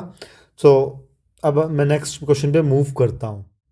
अब कुछ एग्जाम्पल्स एफिशिएंसी के ऊपर डिस्कस कर लेते हैं। एफिशिएंसी के बारे में मैंने वीडियो के शुरुआत पर डिस्कस करा है, जहां मैंने बताया है एफिशिएंसी टाइम के इन्वर्सली प्रोपोर्शनल होता है। अगर आपने उस वीडियो को नहीं देखा, उस पार्ट को नहीं देखा, तो आप वीडियो रिवाइंड करके आप उसे देख सकते हैं। अभी एक एग्जाम्पल देख लेते हैं। If A is 7 times as efficient as B takes 32 days to complete the task, then find the number of days required to finish the whole work by A and B working together. सवाल explain कर देता हूँ। कोई कार्य है, इस कार्य को करने में ए की क्षमता बी के कंपैरिजन में 7 times है। मतलब जितने टाइम पे ए 7 यूनिट्स काम करेंगे उतने टाइम पे बी 1 यूनिट काम करेंगे। ऑल्सो ये दिया हुआ है कि बी अगर इस काम को अकेले करते हैं तो 32 दिनों में काम पूरा कर सकते हैं। सवाल पूछा है ए और बी अगर दोनों मिल जाएं तो कार्य कितने दिनों में पूरा कर लेंगे। बड़ा सिंपल सवाल है। वीडियो के स्टार्टिंग में ही मैंने एक स्टैंडर्ड फॉलो करने के लिए बोला था, जहां मैंने बताया था कि हम जब भी कोई वेरिएबल्स लेंगे तो वो टाइम यूनिट लेंगे। जैसे अभी हमारे पास ए कितने दिन में अकेले काम कर सकते हैं वो नहीं है, तो हम मान लेते हैं वो एक्स डेज में काम पूरा कर सकते हैं। हम यहाँ जो वेरिएबल लिए हैं एक्स, ये टाइम का यूनिट, टाइम यूनिट में से एक है। ठीक है, तो नाउ अगर मेरे पास ए एक्स डेज लेंगे किसी काम को करने के लिए और वो बी के कंपैरिजन में 7 टाइम्स एफिशिएंट हैं, तो बी जो है उस काम को करने के लिए 7x डेज लेंगे, 7 गुना अधिक डेज लेंगे। अगर आपको ऐसे कन्फ्यूजन हो रहा है, नहीं निकाल पा रहे हैं, तो आप E A upon E B is equal to T B upon T A करके निकाल सकते हैं। यहाँ पर एफिशिएंसी 7:1 है, तो 7/1, टी बी हमारे पास नहीं पता है, हमने ए को एक्स एज्यूम करा है, तो टी बी की वैल्यू 7x आ जाएगी। आई होप ये समझ में आ गया होगा। हमारे पास बी जो है 7x टाइम लेंगे, 7x डेज लेंगे, ये हमें पता लग गया है। और दूसरे डाटा में दिया हुआ है बी 32 डेज लेते हैं, तो 7x की वैल्यू 32 हो जाएगी, तो x की वैल्यू हमारे पास 32/7 हो जाएगी। तो मैं कह सकता हूँ ए 32/7 डेज लेंगे इस कार्य को करने के लिए, और बी जो है वो 32 डेज लेते हैं, वो दिया ही हुआ है सवाल पे। ना बड़ा इजी है इस क्वेश्चन को सॉल्व करना, हम इजीली स्कोर के फार्मूला से सॉल्व कर लेंगे। हम मान लेते हैं दोनों मिलके ए डेज में कार्य को पूरा कर सकते हैं, तो एक आवर कितना होता है ये, और ये हो जाएगा जस्ट ये टाइम है, ए की वैल्यू 32/7 प्लस ऑफ यहाँ पर भी ए, क्योंकि बी और ए दोनों एक साथ काम शुरू करेंगे और काम ख़त्म करेंगे, तो ए ले लेंगे हम दोनों को, और दिस विल बी 32, और काम पूरा हो रहा है तो 1। जब आप एक्सपर्ट हो जाएंगे तो आप डायरेक्टली 1/a ले लेते हैं यहाँ पे, बट एनीवेज अभी मैं आपको एग्जांपल में एक्सप्लेन करने के लिए पूरा डीपली एक्सप्लेन कर रहा हूँ। आप इसे ईजिली सॉल्व कर सकते हैं, a कॉमन लेंगे, यहाँ से 7/32 हो जाएगा और अपन 1/32 हो जाएगा, इक्वल्स टू 1, ये 8/32 यानी कि 1/4 हो जाएगा, और a की वैल्यू यहाँ से 4 डेज आ जाएगी। हेंस मैं कह सकता हूँ कि ए और बी दोनों इस काम को साथ में मिलकर करेंगे तो 4 डेज में पूरा कर लेंगे। अब एफिशिएंसीज के ऊपर कुछ और एग्जांपल्स देख लेते हैं। Pooja takes 3 times as much as time than Charu and twice as much time as Bano to do a work. If all 3 work together she can finish the work in 2 hours. How long will it take Bano to do the whole work alone? सवाल explain कर देता हूँ। कोई एक कार्य है, इस कार्य को करने के लिए हमारे पास पूजा, चारू और बानो 3 लोग हैं। सवाल में कंडीशन दिया हुआ है, जितना टाइम इस कार्य को करने के लिए चारू को लगता है, पूजा को उससे 3 टाइम्स ज़्यादा टाइम लगता है, यानी कि 3 गुना टाइम लगता है। वहीं बानो को जितना टाइम इस कार्य को करने को लगता है, पूजा को उससे 2 गुना ज़्यादा टाइम लगता है। और डाटा दिया हुआ है, पूजा, चारू और बानो तीनों मिलकर इस कार्य को करते हैं तो 2 आवर्स में कर लेते हैं। सवाल पूछा है, अगर बानो अकेले इस कार्य को करें तो कितने टाइम में इस कार्य को पूरा कर लेंगे? इस सवाल में हमें आगे मूव करने से पहले हमें पूजा, चारू और बानो में टाइम पे रिलेशन दिया हुआ है, उसे हमें बना लेना चाहिए। उसके अकॉर्डिंग हम वेरिएबल एज्यूम करके इजीली कर लेंगे। बहुत से बच्चे इस डाटा को पढ़कर ही वेरिएबल एज्यूम बना कर लेंगे, बट मैं बेसिक से पढ़ा रहा हूँ, इसलिए आपको पूरा एक मेथड दिखाऊंगा किस प्रकार से हम इसका रिलेशन डेवलप करते हैं। डाटा दिया हुआ है, पूजा इस टू चारू का जो टाइम है, पूजा इस टू चारू जो टाइम लेते हैं वो 3:1 है, यानी कि 3 अगर आवर पूजा लेंगी तो 1 आवर चारू लेंगे इस कार्य को पूरा करने के लिए। वहीं पूजा इस टू बानो का जो टाइम का रेशियो दिया हुआ है वो 2:1 दिया हुआ है। नाउ अगर मैं पूजा इस टू बानो इस टू चारू पता कर दूं, या फिर पूजा इस टू चारू इस टू बानो पता कर दूं, जैसा भी पता कर दूं, इसका रेशियो पता कर दूं, तो मैं अपने वेरिएबल्स को ईजिली एक एज्यूम कर कर निकाल सकता हूं अपना क्वेश्चन का आंसर। यहाँ पर बहुत से बच्चों के पास तो ट्रिक्स होता है, मैं ट्रिक्स फॉलो नहीं करता। रेशियो प्रोपोर्शन भी मैंने बिल्कुल बेसिक से पढ़ाया है, आप चाहें तो मेरी वीडियो देख सकते हैं।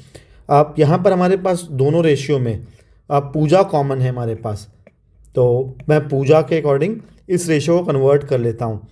पूजा इस टू चारू को मैं ये भी लिख सकता हूँ, अगर 1 आवर पूजा लेंगी तो चारू 1/3 ले लेंगी। वहीं पूजा अगर बानू के कंपैरिजन में 1 आवर लेंगी तो 1/2 आवर बानू लेंगे। नाउ पी बी इस टू सी निकाल लेते हैं, पूजा इस टू बानू इस टू, उसको मैं डायरेक्टली लिख देता हूँ, this will be like this, Pooja का 1, बानू का हाफ और ये 1/3। ना इसे सिंप्लीफाई करने के लिए मैं एलसीएम लेके या कुछ मल्टीप्लाई करके इसको फ्रैक्शंस को हटा देता हूँ, तो ये 6:3:2 हो जाएगा। तो पूजा इस टू बानू इस टू चारू का जो रेशियो हो जाएगा 6:3:2 हो जाएगा। तो मैं कह सकता हूँ पूजा अगर 6x टाइम लेंगी तो बानू हमारे 3x लेंगी और चारू हमारे 2x लेंगी। तो ये रेशियो आ गया, टाइम का रिलेशन बन गया हमारे पास। अब मैं स्कोर खेल फार्मूला लगा देता हूँ, जहाँ पे n1 n2 और n3 की वैल्यू 2 दी हुई है। इस कंडीशन में 2 दिया, बानू पूजा का वर्क ये हो गया, बानू का वर्क कुछ ये हो जाएगा और चारू का वर्क ये हो जाएगा एंड दिस विल बी 1। ये 2 को मैं उस साइड भेज देता हूँ, तो ये 1 ये 1/2 हो जाएगा ना। इसका एलसीएम ले लेंगे तो x को सॉल्व करूँगा तो x की वैल्यू यहाँ से 2 आ जाएगी। तो मैं बानू का हमें पूछा है कि बानू कितना टाइम लेते हैं अकेले काम करते हुए पूरा करने के लिए, तो वो 3x है। तो यानी कि 3 × 2 दैट इज 6 आवर्स। तो बानू 6 आवर्स लेंगे इस पूरे काम को कंप्लीट करने के लिए। एफिशिएंसी के ऊपर एक सिंपल सा सवाल और देख लेते हैं। For doing a certain work the efficiencies of A B and C are in the ratio of 2:3:5। Working together, they can complete the same work in 15 days. B and C can complete 80% of the original work in how many days? सवाल explain कर देता हूँ। कोई एक कार्य है हमारे पास, इस कार्य को करने के लिए 3 person A B C available है हमारे पास, और उनके काम करने की स्पीड यानी कि क्षमता या फिर कहें एफिशिएंसी दी हुई है, वो है 2:3:5। इस एफिशिएंसी से ये काम करेंगे, मतलब ए जितने टाइम पे 2 यूनिट काम करेंगे, बी उतने टाइम पे 3 यूनिट करेंगे, सी उतने टाइम पे 5 यूनिट करेंगे। और डाटा दिया हुआ है, तीनों पर्सन ए बी सी तीनों मिलकर काम करते हैं तो इस काम को 15 दिनों में पूरा कर लेते हैं। सवाल पूछा है अगर बी और सी दोनों मिल जाएं और इस कार्य को करें तो इस कार्य का 80% कितने दिन में पूरा कर लेंगे। सवाल बड़ा सिंपल है, इसे स्कोर के फार्मूला से ईजिली सॉल्व कर सकते हैं। हाँ, मैंने अपने वीडियो के शुरुआत पे एक स्टैंडर्ड बताया था, जब भी हम कोई वेरिएबल लेंगे तो वो एक टाइम यूनिट का होना चाहिए। यहाँ में रेशियो का जो दिया हुआ है रिलेशन वो एफिशिएंसी का दिया है, और हम इसे कैसे भी करके टाइम के रिलेशन पे कन्वर्ट कर लेते हैं, फिर हम अपने वेरिएबल्स को एज्यूम करेंगे जिससे हमें क्वेश्चन सॉल्व करने में दिक्कत ना हो। मैंने शुरू में ये भी बताया था कि एफिशिएंसी का जो भी रेशियो होता है जो टाइम से होता है वो इन्वर्स होता है। तो A:B:C अगर मैं टाइम यूनिट मान लेते हैं A अगर A यूनिट टाइम लेंगे काम करने के लिए पूरा इस काम को, B यूनिट लेंगे इस पूरे काम को करने के लिए, तो इतने टाइम जो है A:B:C ये तीनों टाइम का वेरिएबल ले लूँ तो इसका रेशियो इन्वर्स हो जाएगा। ये कुछ रेशियो आ जाएगा आपस में तीनों का टाइम के फॉर्म पे। ये मैंने शुरू पे बताया था, अगर आपको कन्फ्यूजन है तो एक वीडियो जाकर देख सकते हैं, मैंने डिराइव करके दिखाया था वो ना। इसका आप एलसीएम ले लेंगे तो 5 3 30 हो जाएगा एलसीएम। तो इस रेशियो को आप थोड़ा सा फ्रैक्शन से हटाकर नॉर्मल फॉर्म में कर लें तो 15:10:6 का रेशियो आ जाएगा तीनों के टाइम के बीच में। यानी कि ए अगर 15 आवर इस काम को करने में लेंगे तो बी 10 आवर लेंगे, सी 6 घंटे लेंगे। तो नाउ मैं मान लेता हूँ ए 15x में इस काम को करेंगे पूरा, बी 10x में करेंगे और सी 6x में करेंगे। एंड स्कोर के फॉर्मूला लगा देता हूँ ताकि इस कंडीशन से मेरे पास x की वैल्यू आ जाए। n1 और n2 और n3 इक्वल हैं, 15 हैं, और यहाँ पर मेरे पास ये हो जाएगा 15x प्लस ऑफ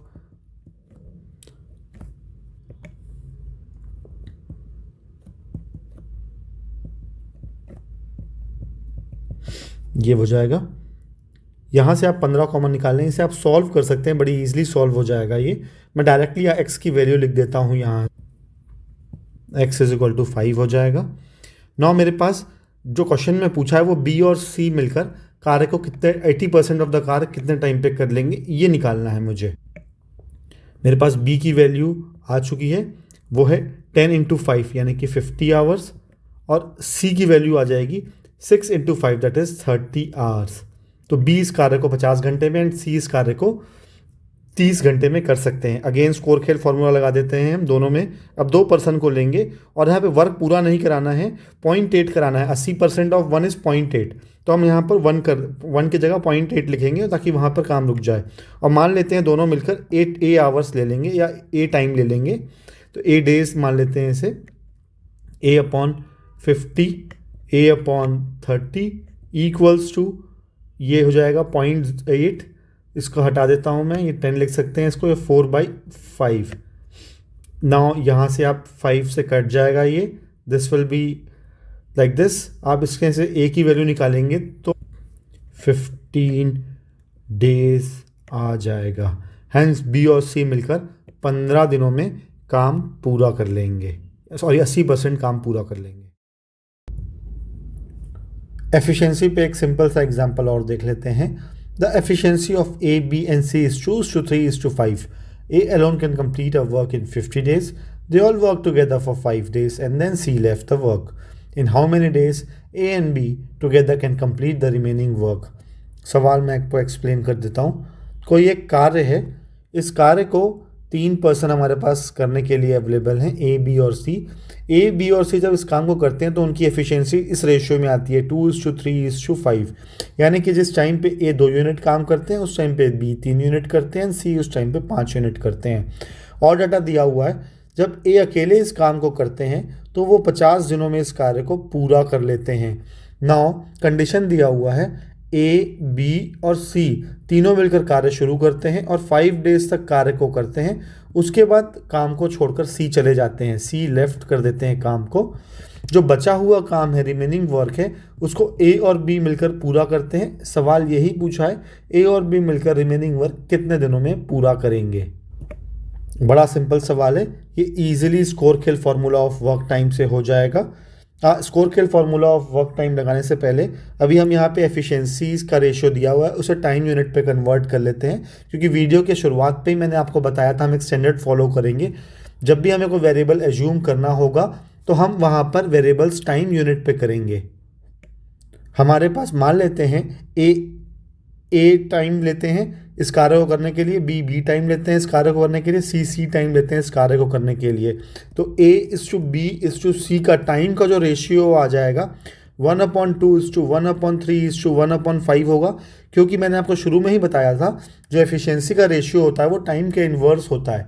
अगर आपको डाउट हो रहा है या कुछ कन्फ्यूजन है तो आप खुद से भी डिराइव कर सकते हैं, बड़ा सिंपल है। बट अगर आपको पीछे रिवाइंड करके देखना तो आप देख सकते हैं। इस रेशियो को मैं सॉल्व करूंगा, 30 से मल्टीप्लाई कर देता हूं क्योंकि एलसीएम 30 आएगा इसका।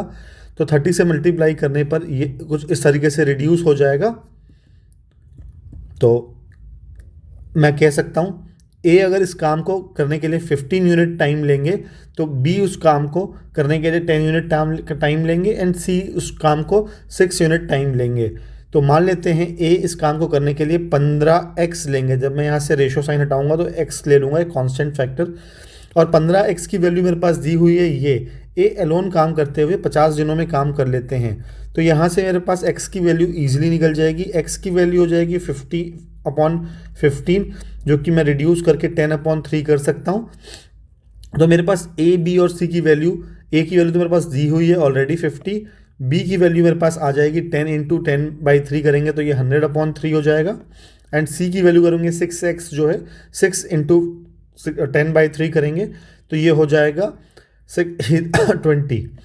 तो अब मैं कह सकता हूँ ए 50 दिन लेंगे इस काम को करने के लिए, बी 100/3 डेज लेंगे इस काम को करने के लिए, सी 20 दिन ले लेंगे इस काम को करने के लिए।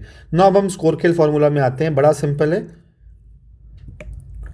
स्कोर खेल फॉर्मूला लगाने के लिए हमारे पास n1, n2 और n3 की वैल्यू पता होना चाहिए। n1 की वैल्यू जो हो जाएगी वो मान लेते हैं रिमेनिंग वर्क जो है वो x डेज में कर लेते हैं, तो x डेज रिमेनिंग वर्क का और 5 ये ले लेते हैं जो c के साथ मिलकर कर रहे थे। n2 की वैल्यू जो b है वो भी एंड तक काम कर रहे हैं तो x + 5 हो जाएगा। n3 जो है सिर्फ 5 दिन तक काम करे थे, तो ये हो जाएगा इस तरीके से। नाउ मैं इसे सॉल्व कर लेता हूँ अपने स्कोर खेल फार्मूला में पुट करके। तो फार्मूला में n1/a, तो this will B x + 5/50 plus of b भी 5 x + 5 डेज काम करेंगे तो ये हो जाएगा, ऊपर 3 चला जाएगा। And this will B 5/20 = 1। अच्छा, यहाँ पर इतना x + 5 को मैं सॉल्व करूँगा, बड़ा कॉम्प्लिकेटेड हो सकता है, तो मैं x + 5 को एक नया यूनिट मान लेता हूँ y। तो x + 5 को मैं यहाँ पे y से रिप्लेस कर देता हूँ, बाद में मैं x + 5 y की वैल्यू निकाल कर माइनस कर दूंगा। तो this will be like 3y। I hope यहाँ तक आपको समझ में आ गया होगा। ये बड़ा सिंपल हो गया, ये 1/4 हो गया, ये उस साइड जाएगा तो माइनस होगा 1 से 1/4, तो ये 3/4 बचेगा। तो ये मैं पूरा रब करके = 3/4 लिख देता हूँ। ना इसे सॉल्व करेंगे, एलसीएम ले लेते हैं यहाँ पे, बड़ा इजी है, ये 100 हो जाएगा। दिस विल बी 2, तो ये 5y/100 = 3/4 इसे सॉल्व करेंगे तो ये 20 ये गया और ये 5 हो जाएगा। y की वैल्यू यहाँ से 15 आ जाएगी एंड y हमने x plus 5 is equal to 15 आया एक्चुअली, तो x की वैल्यू यहाँ से 10 आ जाएगी, यानी कि 10 डेज। इसका मतलब a प्लस b जो है वो 10 दिनों तक काम करेंगे रिमेनिंग वर्क पूरा करने के लिए। एक सिंपल सा एग्जाम्पल एफिशिएंसी का और लिख लेते हैं, फिर आगे मूव करेंगे। A and B together can complete a work in 20 days, whereas B and C together can complete it in 24 days. If A is twice as good as workman as C, then in what time will B alone do 40% of the same work? सवाल मैं आपको explain कर देता हूँ। कोई एक कार्य है, इस कार्य को A और B दोनों मिलकर करते हैं तो 20 दिनों में कर सकते हैं, वहीं B और C दोनों मिलकर करते हैं तो 24 दिनों में पूरा कर सकते हैं। नाउ ये दिया हुआ है A is twice as good workman as C। A और C की एफिशिएंसी का रिलेशन दिया हुआ है, यानी कि C से A 2 टाइम्स ज़्यादा एफिशिएंट है, ट्वाइस एफिशिएंट है, ये दिया हुआ है। नाउ सवाल पूछा है B इस कार्य का 40% कितने टाइम पे पूरा कर लेंगे। बड़ा सिंपल क्वेश्चन है।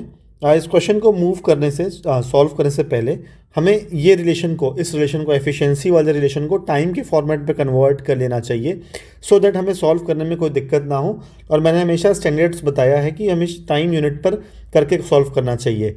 यहाँ पर दिया है A C से 2 गुना ज़्यादा एफिशिएंट है, तो अगर मैं टाइम की बात करूँ, टाइम के रेशो की बात करूँ, तो A हाफ टाइम लेंगे तो C 1 टाइम लेंगे।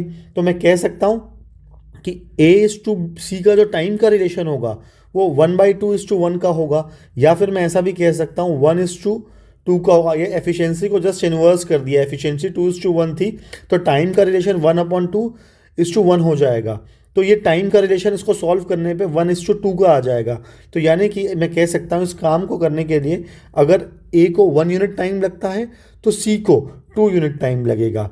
सिंपल है ना। इसको रेशियो का साइन हटाते हैं तो मैं ये कह सकता हूँ A इज इक्वल टू अगर x है तो C is equal to 2x है। आई होप ये आपको समझ में आ गया होगा। अब हम स्कोर खेल फार्मूला लगाकर इस क्वेश्चन को ईजिली सॉल्व कर लेंगे। ये दो डाटा दिया हुआ है, इससे हम अपना इक्वेशन बनाते हैं। A प्लस B 20 डेज में काम कर लेते हैं, यानी कि 20/A। आई होप ये समझ में आ गया होगा। बड़ा सिंपल इक्वेशन है। 20 उस साइड में भेज देता हूँ तो this will be like 1/B/20। जब आप एक्सपर्ट हो जाएंगे तो डायरेक्टली आप यहाँ तक भी लिख सकते हैं। आई होप ये आपको समझ में आ गया होगा। और A की वैल्यू x है तो आप मैं A को भी रिप्लेस कर देता हूँ यहाँ से x। एंड सिमिलरली अगर मैं बात करूँ दूसरे वाले इक्वेशन की, B प्लस C की बात करूँ, तो B की प्लस C की 1/B/1/C इक्वल्स टू 1/24। ये स्कोर किल फार्मूला सही आया, जैसे ऊपर आया था वैसे यहाँ पर आया। C की वैल्यू 2x है यहाँ पे, तो C को मैं 2x से रिप्लेस कर देता हूँ। अभी हमें वैल्यू चाहिए B की। B वो टाइम है जिसमें अकेले काम करते हुए B काम को पूरा कर सकें, तो ये B की वैल्यू चाहिए। तो हम ऑब्वियस सी बात है इसको हम एलिमिनेट कर देते हैं x को इस इक्वेशन से। तो दोनों साइड 1/2 से मल्टीप्लाई कर देंगे इस तरीके से, तो ये हो जाएगा ऐसा। और दिस विल बी लाइक 40, तो ये हो जाएगी 40, ये 2x। तो यहाँ से मैं इसे अब माइनस करता हूँ। इक्वेशन 2 है, ये इक्वेशन 1 है, ऊपर से नीचे माइनस कर लेते हैं, उससे मेरा इजीली 1/2 कट जाएगा और मेरे पास ऐसा बचेगा 1/B। आपके ये समझ में आ जाएगा। आप नहीं समझ आ रहा तो आप पेन कॉपी लेकर खुद भी इसे सॉल्व कर सकते हैं, बड़ी इजीली सॉल्व हो जाएगा। यहाँ पे 1/2B बचेगा। 120 एलसीएम मान लेते हैं, ये 5 - 3 ये हो जाएगा, ये कट जाएगा, ये 60 बचेगा। एंड B की वैल्यू यहाँ से 30 आ जाएगी। तो 30 डेज में B जो है वो पूरा काम कर सकते हैं। 30 डेज में B 1 वर्क कर सकते हैं। यहाँ पे 40% वर्क करना है, यानी कि 0.4 वर्क करना है, या फिर आप ऐसा कह सकते हैं 100% वर्क 30 डेज में हो रहा है, तो वैसा भी आप करके कर सकते हैं यूनिटरी मेथड से। तो 30 डेज में 1 वर्क, तो 0.4 से दोनों साइड मल्टीप्लाई कर दूंगा, 30 × 0.4 इससे मेरा आ जाएगा आंसर। तो ये हो जाएगा 12। तो हैंस 12 डेज में बी 40% इस काम का पूरा कर सकते हैं।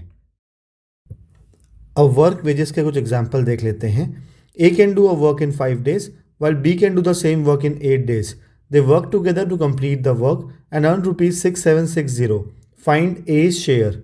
सवाल आपको मैं एक्सप्लेन कर देता हूँ। कोई एक कार्य है, इस कार्य को A 5 days में पूरा कर सकते हैं, B इस कार्य को 8 days में पूरा कर सकते हैं। दोनों मिलकर इस कार्य को करते हैं, A और B, और इस कार्य को करने के लिए उन्हें रुपीज़ 6760 रुपये मिलता है। सवाल पूछा है इस काम करने पर ए का कितना शेयर होगा। ये वर्क वेजेस का सबसे बेसिक सवाल है। वीडियो के शुरुआत में मैंने डिस्कस करा था कि जो भी वेजेस होगा, जो भी पैसा डिस्ट्रीब्यूट होगा, वो काम के अनुसार होगा। जो जितना काम करेगा उसे उतना अकॉर्डिंगली पैसा मिलेगा। यहाँ पर दोनों साथ में काम शुरू कर रहे हैं और साथ में ही अंत कर रहे हैं, क्योंकि दोनों साथ काम करके फिनिश कर देते हैं। तो मैं अभी दोनों का एक एक दिन का वर्क निकाल लेता हूँ। एक दिन का वर्क ए का 1/5 होगा, सिंपल है, यूनिटरी मेथड से आ जाएगा। बी का एक दिन का वर्क 1/8 होगा, यूनिटरी मेथड से ये भी आ जाएगा। मैंने रेशियो साइन इसलिए लगाया क्योंकि मुझे अभी ये पैसा डिस्ट्रीब्यूट करना है, तो किस रेशियो में डिस्ट्रीब्यूट होगा वो मैं पता करने के लिए ये रेशियो साइन लगाया है मैंने। नाउ दोनों काम शुरू कर रहे हैं और एंड भी साथ कर रहे हैं। मान लो एक्स डेज तक वो काम करते तो दोनों एक्स डेज तक काम करते, दोनों का वर्क ये हो जाता। तो चूंकि ये रेशियो है तो एक्स कट जाता, तो इसलिए 1/5 और 1/8 से ही हमारा काम हो जाएगा। जब आप एक्सपर्ट होंगे तो आप डायरेक्टली ये रेशियो लिख लेंगे। नाउ इस रेशियो में मनी डिस्ट्रीब्यूट होगा ये वाला। इसे हम सॉल्व कर लेते हैं सिंपल फ्रैक्शंस। एलसीएम 40 है, इसे आप सॉल्व करेंगे तो 8:5 का रेशियो आ जाएगा। तो 6760 रुपीज़ 8:5 के रेशियो में ए और बी के बीच में बट जाएगा। तो ए का शेयर हो जाएगा 13, नीचे हो जाएगा 8 + 5 13, 6760 इंटू 8 कर देंगे तो ये ए का शेयर आ जाएगा। इसे सॉल्व कर लेते हैं तो ये 520 और ये हो जाएगा 4160 रुपीज़। तो इतना रुपये ए को मिलेगा। आई होप ये आप समझ गए होंगे। वर्क वेजेस के कुछ सिंपल सवाल और देख लेते हैं। 2 friends A and B take a job for rupees 8,000. Had they worked alone, A would have taken 15 days while B would have taken 40 days. They started working together, but after 6 days, A left and B completed the remaining work alone. Find the difference between their share. सवाल explain कर देता हूँ। कोई एक कार्य है, इस कार्य को A 15 दिनों में कर सकते हैं, वहीं बी इस कार्य को 40 दिनों में कर सकते हैं। ए और बी को इस कार्य को करने के लिए 8,000 रुपये दिए जाते हैं और दोनों मिलकर काम भी शुरू कर देते हैं। किंतु 6 डेज के बाद ए जो है काम छोड़ देते हैं, बी जो है रिमेनिंग वर्क करते हैं और काम फिनिश हो जाता है। सवाल पूछा है ए और बी को जो भी पैसा मिलेगा इस 8,000 रुपये में से, उन दोनों का डिफरेंस क्या होगा, यानी कि ए और बी के जो शेयर हैं उसका डिफरेंस क्या होगा। वीडियो के शुरुआत में मैंने आपको बताया था कि जो भी पैसा मिलता है वो उसके काम के हिसाब से डिस्ट्रीब्यूट किया जाता है। अभी पिछले क्वेश्चन में हमने 1 डे का वर्क निकाला था और रेशियो निकालकर ईजिली कर लिया था, जिससे हम डिस्ट्रीब्यूट कर पा रहे थे। यहाँ पर हम 1 डे के रेशियो के अकॉर्डिंग पैसा डिस्ट्रीब्यूट नहीं करा पाएंगे। रीज़न बीइंग क्योंकि ए जो है और बी जो है वो अलग अलग नंबर ऑफ डेज वर्क कर रहे हैं, तो जो उस समय रेशियो में कट जा रहा था कॉमन फैक्टर, इस बार नहीं कटेगा। तो इसलिए हम 1 डे के रेशियो के अकॉर्डिंग पैसे को डिस्ट्रीब्यूट नहीं कर सकते।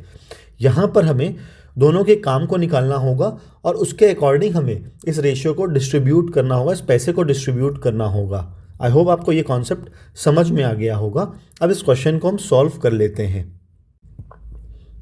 अगर मैं एक दिन की वर्क की बात करूं तो ये 1/15 होगा। सिंपली आप यूनिटरी मेथड से निकाल सकते हैं। 15 डेज का वर्क 1, तो 1 डे का वर्क 1/15। नाउ ए ने 6 दिन तक काम करा तो ए के 6 दिन का वर्क इतना हो जाएगा।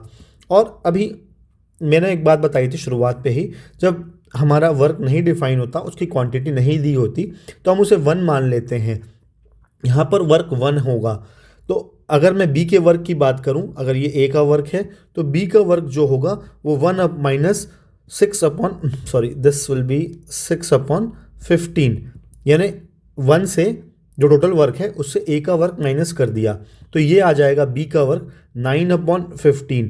तो बी का वर्क 9/15। ज़रूरी नहीं है मैं दोनों के नंबर ऑफ डेज निकालूं, कितने दिन में काम कंप्लीट कर लेते हैं उसके अकॉर्डिंग वर्क निकालूं। कुछ डाटा रिडंडेंट भी हो सकता है जिसकी हमें आवश्यकता ना पड़े। तो ए और बी का मेरे पास अब वर्क आ गया जो इस काम को करने के लिए दोनों यूज़ करते हैं।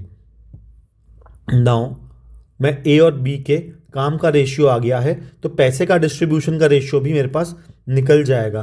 तो इस रेशियो में पैसे डिस्ट्रीब्यूट होंगे। आई होप आपको ये समझ में आ गया होगा। इस रेशियो को सिंप्लीफाई करूं तो कुछ ऐसा रिड्यूस हो जाएगा।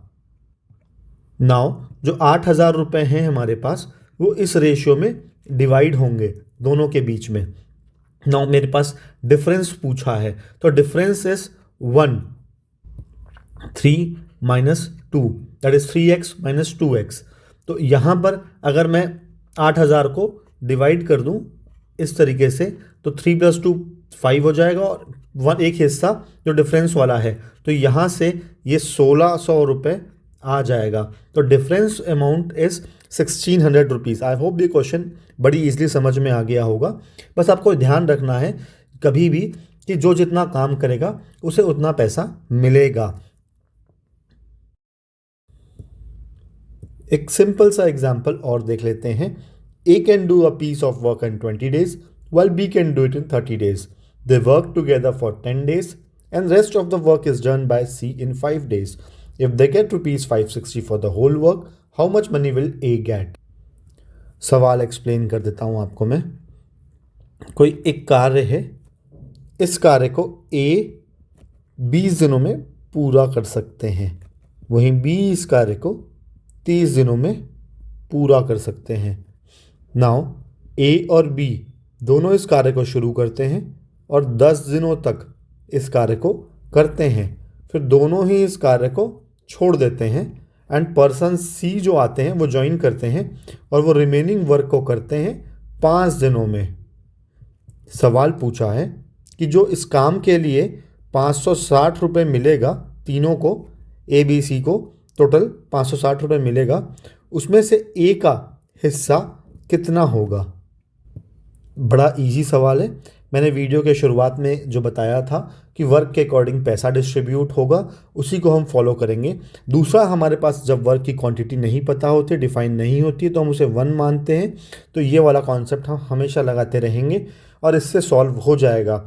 हो सकता है इस चीज़ को लगाने से बहुत से डाटा रिडंडेंट हो जाए, बट ज़रूरत नहीं है हमें सारे डाटा यूज़ करने की। नाउ हमारे पास अगर मैं ए का एक दिन का वर्क की बात करूं तो 1/20 होगा, यूनिटरी मेथड से आएगा ये। नाउ हमारे पास ए ने 10 दिन तक वर्क करा, वो यहाँ से पता लग रहा है। ए 10 डेज वर्क करते हैं फिर छोड़ देते हैं, तो ए का 10 दिन का वर्क इतना हो जाएगा। अगर एक दिन का वर्क 1/20 है तो 10 दिन का वर्क इतना हो जाएगा। इसे सॉल्व कर लेते हैं तो 1/2 आ जाएगा। तो ए ने आधा वर्क करा है, ये बात तो क्लियर है, ये बात हमें समझ में आ गई है। अभी हमें वर्क और वेजेस के क्वेश्चन को निकालने के लिए हमें ध्यान देना चाहिए कि क्वेश्चन में पूछा क्या है। अभी हमसे पूछा गया है how much money will A get, A का शेयर क्या है, ए का हिस्सा क्या है। तो मेरे पास ज़रूरी नहीं है मैं ए का, बी का, सी का, तीनों के वर्क का रेशियो हर बार निकालूं।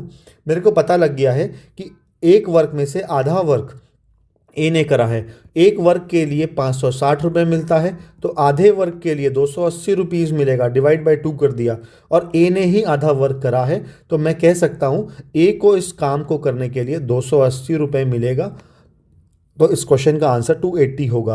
आप ध्यान से देखिए कितने सारे डाटा इसमें रिडंडेंट हो गए, ये वाला, बी का डेज, ये सब की ज़रूरत ही नहीं पड़ी। इसलिए अगर आप बेसिक से सॉल्व करेंगे क्वेश्चन तो बहुत से डाटा आपको ज़रूरत ही नहीं पड़ेगी लगाने की, यूज़ करने की।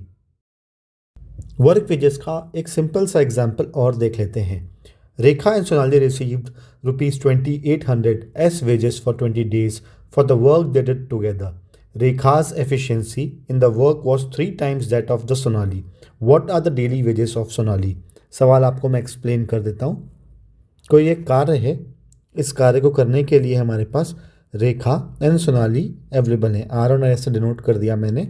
दोनों मिलकर इस काम को 20 डेज में करते हैं। इस काम को करने के लिए उन्हें ₹2800 मिलते हैं। और डाटा दिया हुआ है, रेखा की जो एफिशिएंसी है वो सोनाली के कंपैरिजन में 3 गुना अधिक है, यानी 3:1 का रेशियो है उनके काम करने का। मतलब जिस टाइम पे रेखा 3 यूनिट काम करते हैं उस टाइम पे सोनाली 1 यूनिट काम कर सकते हैं। सवाल पूछा है सोनाली का डेली वेज यानी कि एक दिन का तनख्वाह कितना होगा। आई होप क्वेश्चन समझ में आ गया होगा, बड़ा सिंपल है। इस ₹2800 में से सोनाली को कितना मिलेगा ये पूछा है। वीडियो की शुरुआत में ही मैंने बताया है और हर क्वेश्चन में समझाता आ रहा हूँ कि जो जितना काम करेगा उसे उतना पैसा मिलेगा। पहले हम 20 दिन का पैसा निकाल लेते हैं, ये 2800 को डिस्ट्रीब्यूट कर लेते हैं सोनाली और रेखा के बीच में, उसके बाद एक दिन का पैसा निकाल लेंगे। चूँकि हम जानते हैं दोनों एक साथ शुरू कर रहे हैं और एक साथ ख़त्म कर रहे हैं 20 दिन में काम, और उनकी एफिशिएंसी 3:1 है, यानी कि उनके जो काम है 20 दिन में वो 3:1 के रेशियो में ही होगा। इसलिए जो ये पैसा होगा वो भी 3:1 के रेशियो में डिस्ट्रीब्यूट होगा। अगर ये टाइम होता तो हम 1 डे का वर्क निकालते और फिर हम करते। चूँकि यहाँ पर एफिशिएंसी है और एफिशिएंसी वर्क के डायरेक्टली प्रोपोर्शनल होती है, जो कि वीडियो के शुरुआत में मैंने बताया था, इसलिए इनका 20 दिन के वर्क का जो भी रेशियो आएगा, अगर 20 दिन का मल्टीप्लाई करता, दोनों साइड मल्टीप्लाई होता तो ये रेशियो इस तरीके से आता और ये कट जाता है, इसलिए अल्टीमेटली 3:1 के रेशियो में ₹2800 डिवाइड होगा। तो मैं सोनाली का जो पैसा जो मिलेगा 20 दिन का वो मैं निकाल लेता हूँ। कुछ 2800/4 × 1 ये सोनाली को मिलेगा ₹700। ये 20 दिन में सोनाली को मिलेगा 20 डेज में। तो 20 दिन में 700, तो एक दिन का पैसा जो होगा 700/20, तो ये ₹35 पर डे का आ जाएगा। यहाँ पे एक बात समझने वाली है, चूँकि दोनों काम एक साथ शुरू कर रहे हैं और एक साथ ख़त्म भी कर रहे हैं, इसलिए ये वाला लॉजिक एफिशिएंसी के डायरेक्टली प्रोपोर्शन हो गया। मान लो अगर इस क्वेश्चन में, इस टाइप के क्वेश्चन में रेखा अगर 20 दिन की जगह 10 ही दिन काम कर रही होती और सोनाली हमारी 30 डेज काम कर रही होती, तो इस केस में हम डायरेक्टली एफिशिएंसी से रेशियो लेकर डिवाइड नहीं करते, हमें इसको मल्टीप्लाई बाई 10 करना पड़ता और यहाँ पर मल्टीप्लाई बाई 1 × 30 करना पड़ता, क्योंकि सोनाली 30 दिन तक काम कर रही है, और फिर वो इस कुछ रेशियो पर डिस्ट्रीब्यूट होते। क्योंकि हमने हमेशा बताया है पहले हम वर्क निकालेंगे। कुछ बुक्स डायरेक्टली एफिशिएंसी से निकाल देते हैं, वो अधूरी बात है। पूरी बात यह है कि आपको वर्क निकालना है, और यहाँ पर 20-20 दिन कॉमन था इसलिए वो कट जा रहा था। आई होप आपको ये कॉन्सेप्ट क्लियर हो गया होगा। अब नेक्स्ट एग्जाम्पल देखते हैं। एक वेजेस का एक सिंपल सा सवाल जल्दी से देख लेते हैं। A, B and C completed a piece of work. A worked for 6 days, B for 9 days and C for 4 days. Their daily wages were in the ratio of 3:4:5. Find the daily wages of C if their total earning was ₹1480. सवाल explain कर देता हूँ। कोई एक कार्य है, इस कार्य को A 6 दिनों तक करते हैं, B इस कार्य को 9 डेज तक करते हैं, C इस कार्य को 4 डेज तक करते हैं।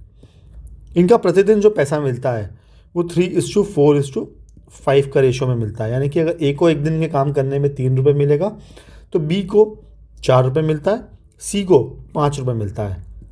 ऑल्सो काम को पूरा करने के लिए, या फिर मैं कहूँ तीनों को जो इतने दिन वर्क करने के लिए ₹1480 मिलता है। सवाल पूछा है पर्सन C का डेली वेज यानी कि प्रतिदिन आय कितना रुपए होगा। बड़ा सिंपल सवाल है, इसे आप इजीली सॉल्व कर सकते हैं ये पता करके किसने कितना रुपए वर्क किया, और फिर उस रेशियो पे इसे 1480 को डिवाइड कर लें आपस में। अभी इनके प्रतिदिन पैसे मिलने का रेशियो तो हमारे पास अवेलेबल है 3:4:5। ये हमारे पास प्रतिदिन पैसे किस हिसाब से डिस्ट्रीब्यूट होंगे ये तो अवेलेबल है, बट हमारे पास जो number of days ABC work कर रहे हैं उसके हिसाब से 1480 मिला है, ना कि इसके हिसाब से। तो हमें 6 दिन का A का हिसाब बनाना पड़ेगा, B का 9 दिन का और C का 4 दिन का। मान लेते हैं A को प्रतिदिन 3x रुपीज़ मिलता है, तो 6 दिन का कितना मिलेगा, इतना मिलेगा। नाउ B की बात करूं मैं, तो B को एक दिन का अगर 4x मिलता है तो 9 दिन का इतना मिलेगा, एंड C की बात करूं तो 5x × 4। आई होप आपको ये समझ में आ गया होगा। ये मैंने क्यों निकाला है, मैंने डायरेक्टली यहाँ से 3:4:5 के रेशियो में 1480 को डिवाइड इसलिए नहीं करा क्योंकि तीनों अलग अलग डेज, नंबर ऑफ डेज काम कर रहे हैं। फॉर दैट रीज़न यहाँ से x x x x cut जाएगा, 2 भी कट जाएगा, तो यहाँ पर बचेगा 9:18:10। नाउ जो ₹1,1480 है वो इस रेशो में डिवाइड हो जाएगा, और सी का जो शेयर आएगा 1480 में से, तो सी का शेयर कुछ ऐसा आ जाएगा, 37 × 10 ये सी का शेयर होगा। 9, 18 और 10 को ऐड किया तो 37 हो गया, और 10 उसका रेशो सी का है, तो सी का मिलेगा यहाँ पे से 1 ये 4 40 या 400 रुपये सी को मिलेगा। अब यहाँ पे सवाल पूछा है डेली वेजेस ऑफ सी, ना कि इसमें शेयर कितना है सी का। तो कई बार हम जल्दबाजी में आंसर 400 लगा देंगे, जो कि गलत है। डेली वेजेस में देखना पड़ेगा कि सी को प्रतिदिन कितना मिलता है। सी ने 4 दिन वर्क करा तो 4 दिन का 400 रुपये, तो एक दिन का 400/4 यानी कि 100 रुपये मिलेगा सी को एक दिन का। तो आंसर इसका 100 होगा। आई होप आपको समझ में आ गया होगा। अब तक जो हमने एग्जाम्पल्स देखे थे, उन एग्जाम्पल्स में हमारे पास सारे पर्सन्स यूनिक थे, डिफरेंट थे, सबकी एफिशिएंसी अलग अलग थी। ना अब ऐसे कुछ एग्जाम्पल्स देख लेते हैं जहां पर हमारे पास एक जैसे पर्सन्स, आइडेंटिकल पर्सन एक से अधिक होंगे। ना 3 men और 5 women can do a work in 12 days। How long 6 men and 5 women take to finish the work. सवाल एक्सप्लेन कर देता हूँ। थोड़ा अब हम फास्ट चलेंगे क्योंकि वीडियो काफ़ी लंबी होती जा रही है। कोई एक कार्य है, इस कार्य को 3 men या फिर 5 वुमेन 12 दिनों में कर सकते हैं, यानी कि इंडिविजुअली अलग अलग, 3 मैन का ग्रुप अलग, 5 वुमेन का ग्रुप अलग 12 दिन में कर सकते हैं। सवाल पूछा है 6 मैन अगर 5 वुमेन के साथ मिल जाएं और इस कार्य को करेंगे तो कितने दिनों में कार्य पूरा कर लेंगे। बड़ा सिंपल है ये क्वेश्चन, इजीली स्कोर केल फार्मूला ऑफ वर्क टाइम से हो जाएगा। यहाँ पर हमारे पास पर्सन जैसे ए हैं, वहाँ पर सिंगल ए पर्सन होते थे, यहाँ पर ए जैसे एक से अधिक पर्सन होंगे। मान लो यहाँ पर अगर 3 ए जैसे पर्सन होंगे, ऐसे मैन दिया है, मैन की जगह ए हो गए हैं, तो 3 होंगे तो 3 × N1/A हो जाएगा। आई होप ये बहुत सिंपल है, आप क्वेश्चन का सॉल्यूशन देखेंगे तो समझ में आ जाएगा। मैंने अपने वीडियो के शुरुआत में ये भी बताया था, जो भी हम वेरिएबल लेंगे वो टाइम यूनिट होगा।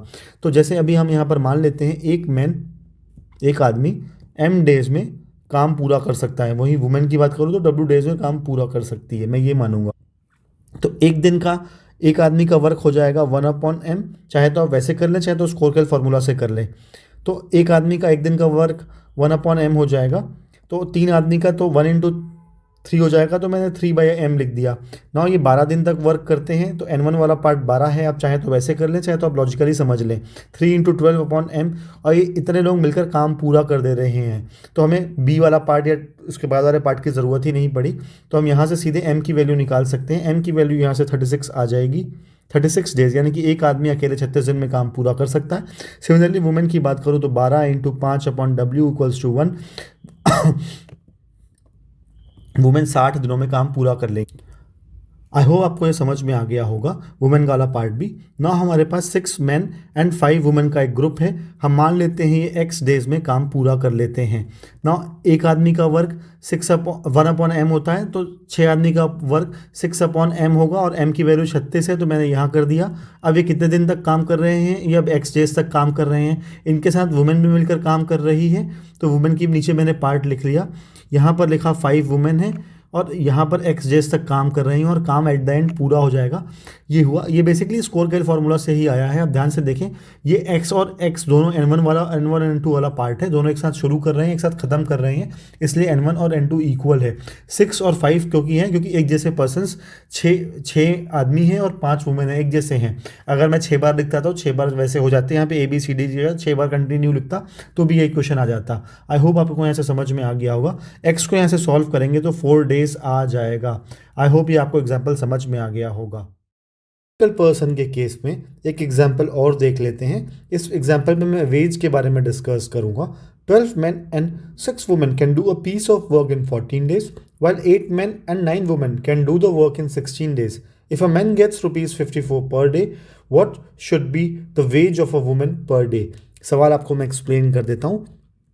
कोई एक कार्य है, इस कार्य को 12 men और 6 women मिलकर 14 डेज में पूरा कर सकते हैं।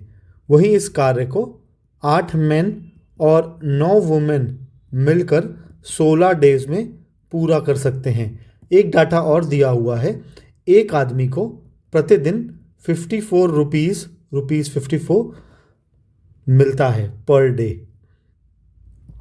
सवाल पूछा है वुमेन को पर डे कितना मिलेगा। यहाँ पर मैंने m और w सिर्फ एग्जाम्पल को एक्सप्लेन करने के लिए लिया है। m और w वेरिएबल्स नहीं है यहाँ पर वाले। मैं हमेशा एक स्टैंडर्ड फॉलो करता हूँ, वेरिएबल्स को टाइम यूनिट को मानता हूँ।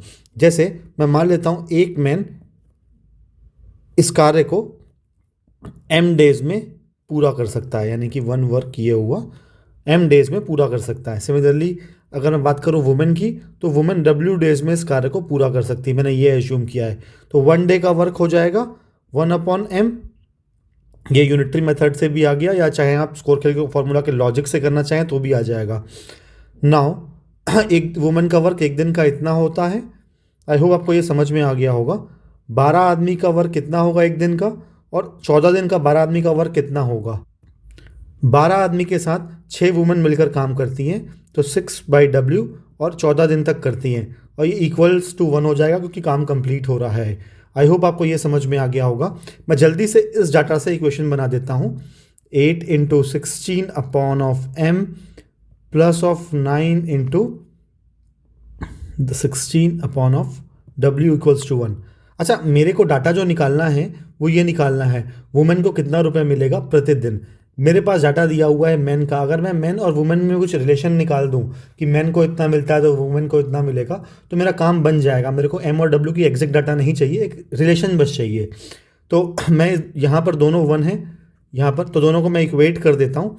तो ये कुछ इस तरीके से हो जाएगा, this will be like this. मैं 1 हटा रहा हूँ, रब कर दे रहा हूँ इसे, ये रब हो जाएगा, और ये कुछ ऐसा हो जाएगा, और this will be like this.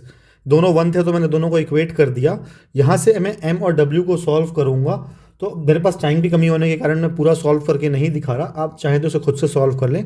3/2 आ जाएगा, बड़ी इजीली सॉल्व हो जाएगा ये mm वाला पार्ट एक साइड ले आइएगा और ww वाला पार्ट उस साइड ले जाइएगा। नाउ मेरे पास ये आ गया है, रेशियो टाइम का है, ये टाइम का। और मेरे पास जो पैसा का रेशियो दिया है वो ये दिया है, पैसा दिया है, सॉरी। मेरे को अगर पता है ये बात कि जो पैसे डिस्ट्रीब्यूट होते हैं वो काम के हिसाब से होते हैं, और काम का रेशियो टाइम का जस्ट इन्वर्स होता है। तो ये वर्क का रेशियो की मैं बात करूं तो 1/3/1/2 हो जाएगा वर्क का रेशियो, और इसी रेशियो में पैसा डिस्ट्रीब्यूट होगा। तो इससे मैं कर सकता हूँ 2:3। तो वुमेन और मैन के बीच में मनी का डिस्ट्रीब्यूशन का रेशियो 2:3 का होगा। आई होप आपको ये समझ में आ गया होगा। नाउ पैसे के रेशियो को डायरेक्टली अगर मैं ऐसे लिख दूं 2/3 इक्वल्स टू ये 54, और वुमेन का पैसा ऐसा लिख दूं। आप चाहें तो रेशियो के कॉन्सेप्ट से भी कर सकते हैं, मैं फ्रैक्शन के कॉन्सेप्ट से कर दे रहा हूं। ज़रूरी नहीं है कि आप किस कॉन्सेप्ट से फॉलो करके करें, किसी से भी कर सकते हैं। आप इसे W की वैल्यू आ जाएगी 36, यानी कि एक वुमेन को 36 रुपये प्रतिदिन मिलेगा। आई होप ये क्वेश्चन समझ में आ गया होगा आपको। आइडेंटिकल पर्सन के केस में एक लास्ट सिंपल एग्जांपल देख लेते हैं, इसके बाद मैं लेवल 2 के एग्जांपल्स लूँगा आइडेंटिकल पर्सन्स के। अगर आपको सिंपल एग्जांपल्स देखने हैं तो आप scorecard.com वेबसाइट के क्वेश्चन सेक्शन में जा सकते हैं। वहाँ पर मैंने ढेरों सिंपल एग्जांपल्स दिए हैं जिनके वीडियो सॉल्यूशंस अवेलेबल हैं, आप उस पर देख सकते हैं। लिंक्स मैं आपको कमेंट पे या डिस्क्रिप्शन बॉक्स में दे दूंगा। नाउ एग्जांपल पर आते हैं। 8 children and 12 men can complete a certain piece of work in 9 days. If each child takes twice the time taken by a man to finish the work, in how many days will 12 men finish the same work? मैं question अब fast पढ़ाऊंगा क्योंकि हमारे पास time बहुत कम बचा है और video लंबी होती जा रही है। नाउ कोई एक सिंपल वर्क है, इस वर्क को 8 चिल्ड्रन और 12 मैन 9 दिनों में पूरा कर सकते हैं। वही डाटा दिया है, एक चाइल्ड मैन के कंपैरिजन में इस कार्य को करने के लिए 2 टाइम्स टाइम लेता है, यानी कि अगर मैन 2 घंटे लेगा इस काम को करने के लिए तो चाइल्ड 4 घंटे लेगा। आई होप ये आपको समझ में आ गया होगा। सवाल पूछा है 12 मैन अगर इस काम को करेंगे तो कितने दिन में कर लेंगे पूरा। यहाँ पर जो मैंने वेरिएबल्स लिए हैं ये C और M, ये एक्चुअली वेरिएबल्स नहीं है, ये मैंने आपको क्वेश्चन एग्जाम्पल एक्सप्लेन करने के लिए दिया है। मैंने शुरू में बताया था कि हम जो भी वेरिएबल्स लेंगे वो टाइम यूनिट होगा। तो क्योंकि टाइम यूनिट पे हम अगर इस टाइप पे क्वेश्चन या किसी भी टाइप के वर्क टाइम पे क्वेश्चन पे लेते हैं तो हमें कभी कन्फ्यूजन नहीं होता। तो मैं मान लेता हूँ एक चाइल्ड C डेज में इस काम को पूरा कर सकते हैं, यानी कि 1 वर्क कर सकते हैं। तो 1 डे का चाइल्ड का वर्क 1/C होगा। या आप स्कोरफुल फार्मूला के लॉजिक से भी ला सकते थे या फिर आप वैसे भी ला सकते हैं। तो एक चाइल्ड का एक दिन का वर्क मेरे पास आ गया है। सिमिलरली मैं मैन की बात करूँ तो एक मैन का एक दिन का वर्क 1 एम होगा, अगर एम डेज में एक आदमी अकेले काम पूरा कर सकता है तो। नाउ एम और मैंने मान लिया डेज पे, और मैं अगर स्कोर के फार्मूला के लॉजिक से बात करूं तो लॉजिक्स में लगा सकते हैं आप। N1 यहाँ पर 9 है, सॉरी ये N1 9 है, और ए जैसे पर्सन यानी कि आइडेंटिकल पर्सन्स 8 हैं एक तरफ, बी जैसे पर्सन्स 12 है मान लेते हैं। तो ये हो जाएगा सिंपली 9 डेज का हो गया N1 वाला, और 8 पर्सन चाइल्ड के हो गए, ये हो गया। And this will be like this, 12 × 9 = 1। I hope आपको ये समझ में आ गया होगा इक्वेशन। दूसरा इक्वेशन हमारे पास यहाँ से आ जाएगा। यहाँ पर हमें दिया हुआ है कि एक आदमी चाइल्ड के कंपैरिजन में आधा टाइम लेगा, यानी कि चाइल्ड ट्वाइस टाइम लेता है। तो मैन जो है, मैन का डेज हमेशा कम है, तो मैन का डेज एम की वैल्यू कम रहेगी चाइल्ड से। तो आप ध्यान से रहिए, इक्वेशन को आप ध्यान से समझ के बनाइएगा। कई बार हम जल्दबाजी में गलत इक्वेशन बना देते हैं, m = 2c लिख देते हैं, जिससे पूरा सॉल्यूशन गलत हो जाता है ना। इस वैल्यू को यहाँ पर डाल देंगे, सी की जगह पर यहाँ पर हम 2m सब्सटीट्यूट करेंगे। मैं सॉल्व करके नहीं दिखा रहा, m की वैल्यू यहाँ से आपको ईजिली 144 आ जाएगी, यानी कि एक आदमी 144 डेज में काम पूरा कर सकता है ना। सवाल पूछा है 12 मैन कितने दिनों में काम पूरा कर लेगा। हम मान लेते हैं x डेज में काम पूरा कर लेगा, तो एक दिन का आदमी का वर्क 1/44, 12 आदमी का इतना, और मान लेते हैं x डेज, यानी कि ये N1 वाला पार्ट x, ये x हो गया, and this will B number of persons, तो ये 12 से मल्टीप्लाई हो गया, और काम पूरा कराना है इन लोगों को, तो इसलिए 1 से इक्वेट। इसे सॉल्व करेंगे तो ये 12 आ जाएगी, ये x की वैल्यू 12 आ जाएगी, यानी कि 12 दिनों में 12 आदमी काम पूरा कर लेंगे। आई होप आपको एग्जाम्पल समझ में आ गया होगा। आइडेंटिकल पर्सन के केस में एक डिफिकल्ट एग्जांपल देख लेते हैं। 5 men, 6 women and 4 children can complete a work in 10 days. 6 women and 6 children can do it in 20 days, while 2 men and 6 women can do it in 18 days. In how many days will 2 men and 1 woman will complete the same work? Video लंबी होती जा रही है, इसलिए मैं थोड़ा fast करने की कोशिश कर रहा हूँ इसे। 5 men, 6 women, 4 children इस कार्य को 10 दिनों में पूरा कर सकते हैं। एक डाटा और दिया हुआ है, 6 women 6 children के साथ मिलकर, जैसे चिल्ड्रन के साथ मिलकर 20 डेज में कार्य पूरा कर सकते हैं, ये वाला। और डाटा दिया है 2 men 6 women के साथ मिलकर इस कार्य को 18 दिन में भी कर सकते हैं। ये 3 तरीके से इस कार्य को पूरा किया जा सकता है, दिया है। सवाल पूछा है अगर हमारे पास 2 men 1 woman अवेलेबल हो तो कार्य कितने दिन में पूरा हो जाएगा। आई होप आपको क्वेश्चन समझ में आ गया होगा। क्वेश्चन वैसे तो डिफिकल्ट नहीं है, बट ये डिफिकल्ट इसलिए हो जाता है क्योंकि इसमें 3 इक्वेशन बनेंगे और 3 अलग अलग वेरिएबल का यूज़ हो, जिस कारण से ये लेंदी हो जाता है और जनरली एग्जाम से पूछा नहीं जाता। मैंने एग्जाम्पल इसलिए लिया है क्योंकि आप इस एग्जाम्पल्स के थ्रू इक्वेशन फ्रेम करना सीख जाएं और आप इजीली किसी भी लेवल के इक्वेशंस को फ्रेम कर पाएँ। हम मान लेते थे, जैसे हमने आज तक माना है कि एक आदमी m डेज में काम पूरा कर सकता है, एक वुमेन w डेज में काम पूरा कर सकती है, एक चाइल्ड c डेज में काम पूरा कर सकते हैं। तो एक दिन का वर्क एक आदमी का 1/m होगा, तो 5 आदमी का वर्क 5/m होगा। इस इक्वेशन से मैं फ्रेम करता हूँ, दिस इज 10 दिन का वर्क कितना होगा इनका, एंड 6 × 10/w प्लस 4 × 10/w, 10 दिन तीनों काम कर रहे हैं। चाइल्ड अब यहाँ 1 हो जाएगा, मैं तीनों में से 10 कॉमन निकाल देता हूँ ऊपर से और 10 को उस साइड भेजता जाता हूँ, तो कुछ ऐसा इक्वेशन रिड्यूस हो जाएगा। सेकंड डाटा हमारे पास ये दिया हुआ है, तो इससे सेकंड डाटा बना देता हूँ, 6/w/6/child इक्वल्स टू, ये 20 वाला पार्ट सब में कॉमन रहेगा क्योंकि इंटू 20 रहेगा, तो मैंने 20 उस साइड ले गया। This will B 2/m plus of 6/w 1/18 है। आप होप ये क्वेश्चन समझ में आ गया होगा। नाउ 1/m इक्वल्स टू, मैं एक्स पुट कर देता हूँ, 1/w इक्वल्स टू y और 1/c इक्वल्स टू z। ऐसा इसलिए कर रहे हैं क्योंकि क्वेश्चन काफ़ी लेंदी लग रहा है, आपको सॉल्व करने में कन्फ्यूजन हो सकता है, इसलिए ऐसा कर रहा हूँ मैं। आप तो ये हो जाएगा 5x plus of 6y plus of 4z equals to 1/1/10। This will be 6y plus of 6z equals to 1/20। This will be 2x plus of 6y equals to 1/18। ये ऐसा है, sorry this is like this 1/18। 3 equation आ गई है, 3 हमारे पास variable है। अब इसको सॉल्व करने का कोई शॉर्ट ट्रिक नहीं होता, 3 इक्वेशन 3 वेरिएबल होगा, हमें कोई लॉजिक लगाकर एलिमिनेशन या कोई और तरीके से हमें सॉल्व करना होता है। एक शॉर्ट ट्रिक तरीका ज़रूर है डिटर्मिनेंट के थ्रू, बट वो आपको ज़रूरत नहीं है याद रखने की, क्योंकि ऐसे क्वेश्चन एग्जाम में जनरली नहीं आते हैं। अभी मेरे को 4, अगर मैं इस इक्वेशन में 4z की वैल्यू x और y के टर्म्स में ला दूँ तो मेरे पास इस इक्वेशन और इस इक्वेशन के थ्रू मैं एक्स और वाई की वैल्यू निकाल पाऊंगा। तो मैं इस इक्वेशन को अगर मैं 2/3 से मल्टीप्लाई कर दूंगा दोनों साइड, तो मेरे पास 4x और 4y, this will be reduce to 4y and ये 4z हो जाएगा 2/3 से मल्टीप्लाई होते ही, एंड दिस विल बी 1/30, ये 1/30 हो जाएगा। आई होप आपको ये समझ में आ रहा होगा। नाउ 4z की वैल्यू, मतलब 4z की वैल्यू आप यहाँ पर रिप्लेस कर सकते हैं 5x प्लस ऑफ 6y, और 4z की वैल्यू हो जाएगी plus of 1/30, this is 1/30 minus of 4y equals to 1/10। आप इसे और सॉल्व करेंगे तो हमारे पास इक्वेशन ऐसा reduce 5x plus of 2y equals to 1/15। आप इसे कर सकते हैं खुद से, रिड्यूस इतना हो जाएगा आपसे। नौ मेरे पास एक इक्वेशन ये बची है, फोर्थ इक्वेशन मान लेते हैं, this is the fifth equation. मेरे पास दो इक्वेशन बची हैं, इन दोनों इक्वेशन से मैं एलिमिनेट करके एक्स और वाई की वैल्यू निकाल सकता हूँ। आप इन दोनों इक्वेशन से एक्स और वाई की वैल्यू निकाल लें। एक्स की वैल्यू आ जाएगी 1/90 एंड वाई की वैल्यू आ जाएगी 1/180, यानी कि एम की वैल्यू हो गई हमारे पास 90 डेज एंड डब्ल्यू की वैल्यू हो गई हमारे पास 180 डेज। आई होप आपको ये समझ में आ गया होगा, क्योंकि ये दोनों इन्वर्स है। इस इक्वेशन के थ्रू मैंने एम और डब्ल्यू की वैल्यू निकाल ली है। नौ हमने इससे पूछा गया है ये वाला डाटा के बारे में। हम मान लेते हैं ये 8 डेज में काम पूरा कर लेंगे, तो दो आदमी का वर्क 2/m और एक वुमेन का वर्क इतना, ये दोनों ने ए डे काम किया, तो कंप्लीट से मैं ए से मल्टीप्लाई कर देता हूँ। आप चाहें तो 2 × a कर देते और 1 × a कर देते, अल्टीमेटली आपका यही आता है इक्वेशन। तो ये उसको जैसा रिड्यूस हो जाएगा। आई होप आपको समझ में आ गया होगा, क्योंकि 1 ये स्कोर केल फार्मूला से आया है। 1 इसलिए क्योंकि काम कंप्लीट कराना है।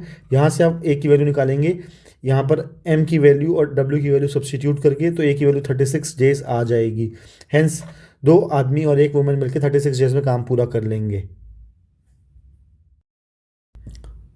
जल्दी से एक डिफिकल्ट सा सवाल और देख लेते हैं। 3 men can do as much work as 5 boys. The wages of 3 boys are equal to those of 2 men. A piece of work for which 40 boys and 15 men are employed takes 8 weeks and costs rupees 15750. How long would it take if 20 boys and 20 men were employed, and how much would it cost?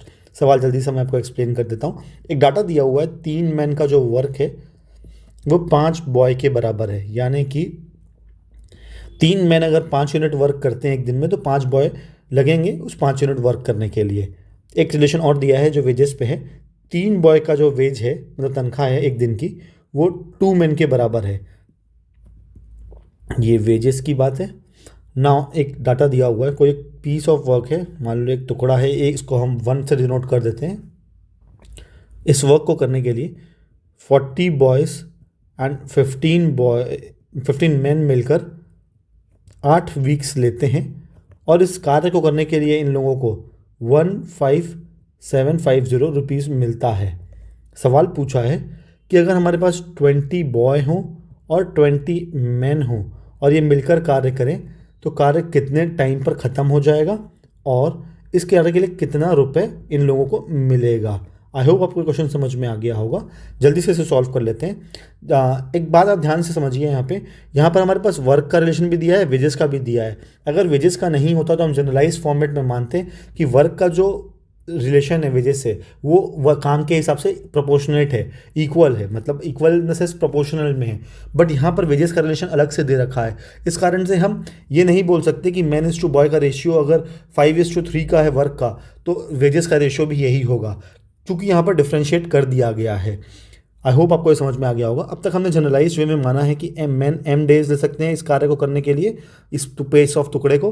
तो हम मान लेते हैं boys b days ले सकते हैं इस कार्य के टुकड़े को करने के लिए। आई होप आपको ये समझ में आ रहा होगा। ये हमेशा मैं मानता आता हूँ ना। ये डाटा जो दिया हुआ है हमारा वर्क का, इस वर्क से हम रिलेशन निकालते हैं। 3 मैन का एक दिन का वर्क हो जाएगा 3/m equals to 5/b, 5 boy का वर्क। आई होप आपको ये समझ में आ रहा होगा। यहाँ से मैं बॉय का वैल्यू निकाल लेता हूँ मैन के टर्म्स में। नो मेरे पास एक डाटा और दिया हुआ है, 40 boy plus 15 man will takes 8 weeks, यानी कि 8 वीक मतलब 8 × 7 डेज। तो 40 बॉय का वर्क मैं निकालता हूँ अपॉन 40 बॉय इंटू 8 × 7 करूँगा यहाँ पे। अभी मैं लिख नहीं रहा हूँ क्योंकि मुझे रब ना करना पड़े। एंड दिस मैन ये 15 है। दोनों से ही 8 × 7 मल्टीप्लाई करूँगा, क्योंकि दोनों जो पार्ट हैं, बॉयज़ वाले पार्ट और मैन वाले पार्ट, वो 8 वीक तक काम कर रहे हैं, यानी कि 8 वीक मतलब 8 × 7 डेज, तो 40 × 8 × 7 लिखता। इस कारण से मैंने इसे कंबाइन करके 8 × 7 लिख दे रहा हूँ, इससे ईजी होगा और काम एट द एंड कंप्लीट हो जा रहा है, इसलिए 1 लिख दिया मैंने। अब b की वैल्यू जो है मैं यहाँ पे से रिप्लेस कर दूंगा। b की वैल्यू यहाँ पर 5/3m डाल दूंगा। आप इसे खुद से डाल सकते हैं और इक्वेशन को रिड्यूस कर लें। मैं इसे रब करके लिख देता हूँ। दिस विल बी 5/3m, तो यहाँ पर 3 हो जाएगा और दिस सॉरी यहाँ पर ऊपर 3 चला जाएगा। दिस विल बी 5, तो 5 8 से कटा तो ये ऊपर 24 बचेगा। तो आप इसे रिड्यूस करके ये लिख सकते हैं 39m हो जाएगा। और m की वैल्यू यहाँ से आप अगर सॉल्व करके निकालेंगे तो 39 × 8 × 7 हो जाएगी। आई होप आपको ये समझ में आ गया होगा। अगर मेरे पास मैन की वैल्यू आ गई, मैन के डेज पता लग गए, तो मैं बी की वैल्यू निकाल सकता हूँ। हालांकि मैं अभी निकाल कर दिखा नहीं रहा, मैं डायरेक्टली ये भी क्वेश्चन को सॉल्व करता जाता हूँ। अभी हमारे को डाटा निकालना है 20 बॉय प्लस 20 मैन का, जिससे कि काम पूरा कर जाए। मान लेते हैं हम इन x डेज लगेगा इस कार को पूरा करने के लिए, तो कुछ ऐसा इक्वेशन हो जाएगा x डेज का वर्क का 20 बॉय की वैल्यू अगर मैं बात करूँ तो 5 इंटू ऊपर 3 चला जाएगा। यहाँ पर मैन की वैल्यू है 39 × 8 × 7। आई होप आपको ये क्लियर हो रहा होगा। 20 इंटू यहाँ पर x भी एक आएगा फैक्टर, ये x फैक्टर आ जाएगा यहाँ पर, और मैन वाली वैल्यू 39 × 8 × 7। आई होप ये समझ में आ गया होगा। इक्वल्स टू 1, ये काम मैंने फिनिश करा दिया। यहाँ से आप अगर x की वैल्यू सॉल्व करके निकालेंगे तो आपकी x की वैल्यू आ जाएगी आपकी 68 1/4 डेज। आप इसे खुद से सॉल्व कर सकते हैं, ये पार्ट आपका कॉमन निकल जाएगा। फिर उसके बाद आप इसे रिड्यूस करके सॉल्व करेंगे तो आपका आंसर ईजिली सॉल्व हो जाता है ये। नाउ अब हम वर्कआउट कर लेते हैं, जिससे कि हम पैसे निकाल पाएँ, इनको कितने रुपए मिलने चाहिए। बेसिकली एक पार्ट हमारा आंसर का आ गया है, ऑप्शन का 68 1/4 हमने डेज निकाल लिया है। अब हमें रुपए निकालना है। रुपए निकालने के लिए हमें रिलेशन दिया हुआ है कि 40 बॉयज़ प्लस 15 मैन मिलकर इनको 15750 रुपीज़ मिलता है, और दूसरा रिलेशन दिया हुआ है यहाँ पे। तो हम मान लेते हैं मैन को, अगर मान लेते हैं a रुपीज़ मिले, मैन को a रुपीज़ पर डे मिलता है, rupees a per day. Actually hand writing मेरी थोड़ी सी गड़बड़ है। रुपीज़ a पर डे अगर इस कार्य को मिलता है, तो इस रिलेशन से मैं निकाल सकता हूँ एक बॉय को कितना रुपये मिलेगा a के टर्म्स में। तो 3 बॉयज़ को मान लेते हैं, 3 बॉयज़ को इंटू 2 × a, तो बॉय को मिल जाएगा 2a/3 रुपीज़ पर डे मिलेगा। आई होप आपको ये रिलेशन समझ में आ रहा होगा। इतना रुपये बॉय को मिलेगा अगर मैन को a रुपीज़ मिलता है प्रतिदिन। तो ना इसके हिसाब से हम रिलेशन को वो कर लेते हैं। 40 बॉय को कितना मिल जाएगा, जस्ट यूनिटरी मेथड है। 40 बॉय को 20, ये 2a/3, ये जस्ट मल्टीप्लाई कर दिया इससे। नाउ ये वर्क कर रहे थे 8 × 7 डेज पे, तो ये 8 × 7 डेज में कॉमन निकलेगा, दोनों ही 8 × 7 डेज वर्क करेंगे। तो 15 × a, this is a man का पैसा, इंटू 8 × 7, 8 वीक 7 दिन, इतने दिन का इतना रुपए मिल रहा था इन्हें। आई होप आपको ये समझ में आया होगा। इस क्वेश्चन को आप खुद से सॉल्व कर लेंगे, इजीली सॉल्व हो जाता है। ये क्वेश्चन थोड़ा सा लेंदी है, बट जनरली एग्जाम में इस टाइप पे क्वेश्चन आएंगे नहीं। छोटे लेवल के एग्जाम से तो बिल्कुल भी नहीं आएंगे, जहाँ टाइम बहुत मैटर करता है। बट फिर भी मैं समझाने के लिए देता कि आपका कॉन्सेप्ट पूरा क्लियर हो जाए। नाउ हमसे पूछा गया है कि 20 बॉय प्लस 20 मैन को मिलकर कितना रुपए मिलेगा जिससे कि काम पूरा हो जाए। तो आई होप आपको ये समझ में आ गया होगा। थोड़ा सा मुझे रब करना पड़ेगा क्योंकि मेरा स्पेस की अब कमी हो रही है। तो यहाँ पर अब मैं सॉल्व कर लेता हूँ इस पार्ट को। 20 बॉय को हमने मान लिया इतना, 20 बॉय को पैसे जो मिलते हैं 2/3 × a, ये एक दिन का पैसा हुआ।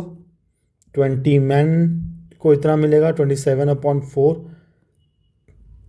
दिस इज, ये a को भी मैं रिप्लेस कर देता हूँ 27/4 से। और ये काम जो हो रहा है इतने दिन तक हो रहा है। हमारा पिछले अभी जो सॉल्यूशन आया था वो 68 1/4, तो 68 1/4 डेज, ये आप सॉल्व कर लेंगे इक्वेशन। अगर अदरवाइज आप ऐसे भी लिख सकते हैं। एंड जब आप इसे सॉल्व करेंगे तो आपके पास एक वैल्यू आ जाएगी, वो आएगी ₹15356.25। टाइम के कांस्टेंट के कारण और स्पेस के कारण मैं इसे सॉल्व करके दिखा नहीं रहा हूँ। आप इजीली इसे कॉमन निकाल कर आप इजीली सॉल्व कर सकते हैं, सॉल्व हो जाता है ये बड़ी इजीली। आई होप आपको क्वेश्चन समझ में आ गया होगा और आपने इस क्वेश्चन को एंजॉय ज़रूर करा होगा।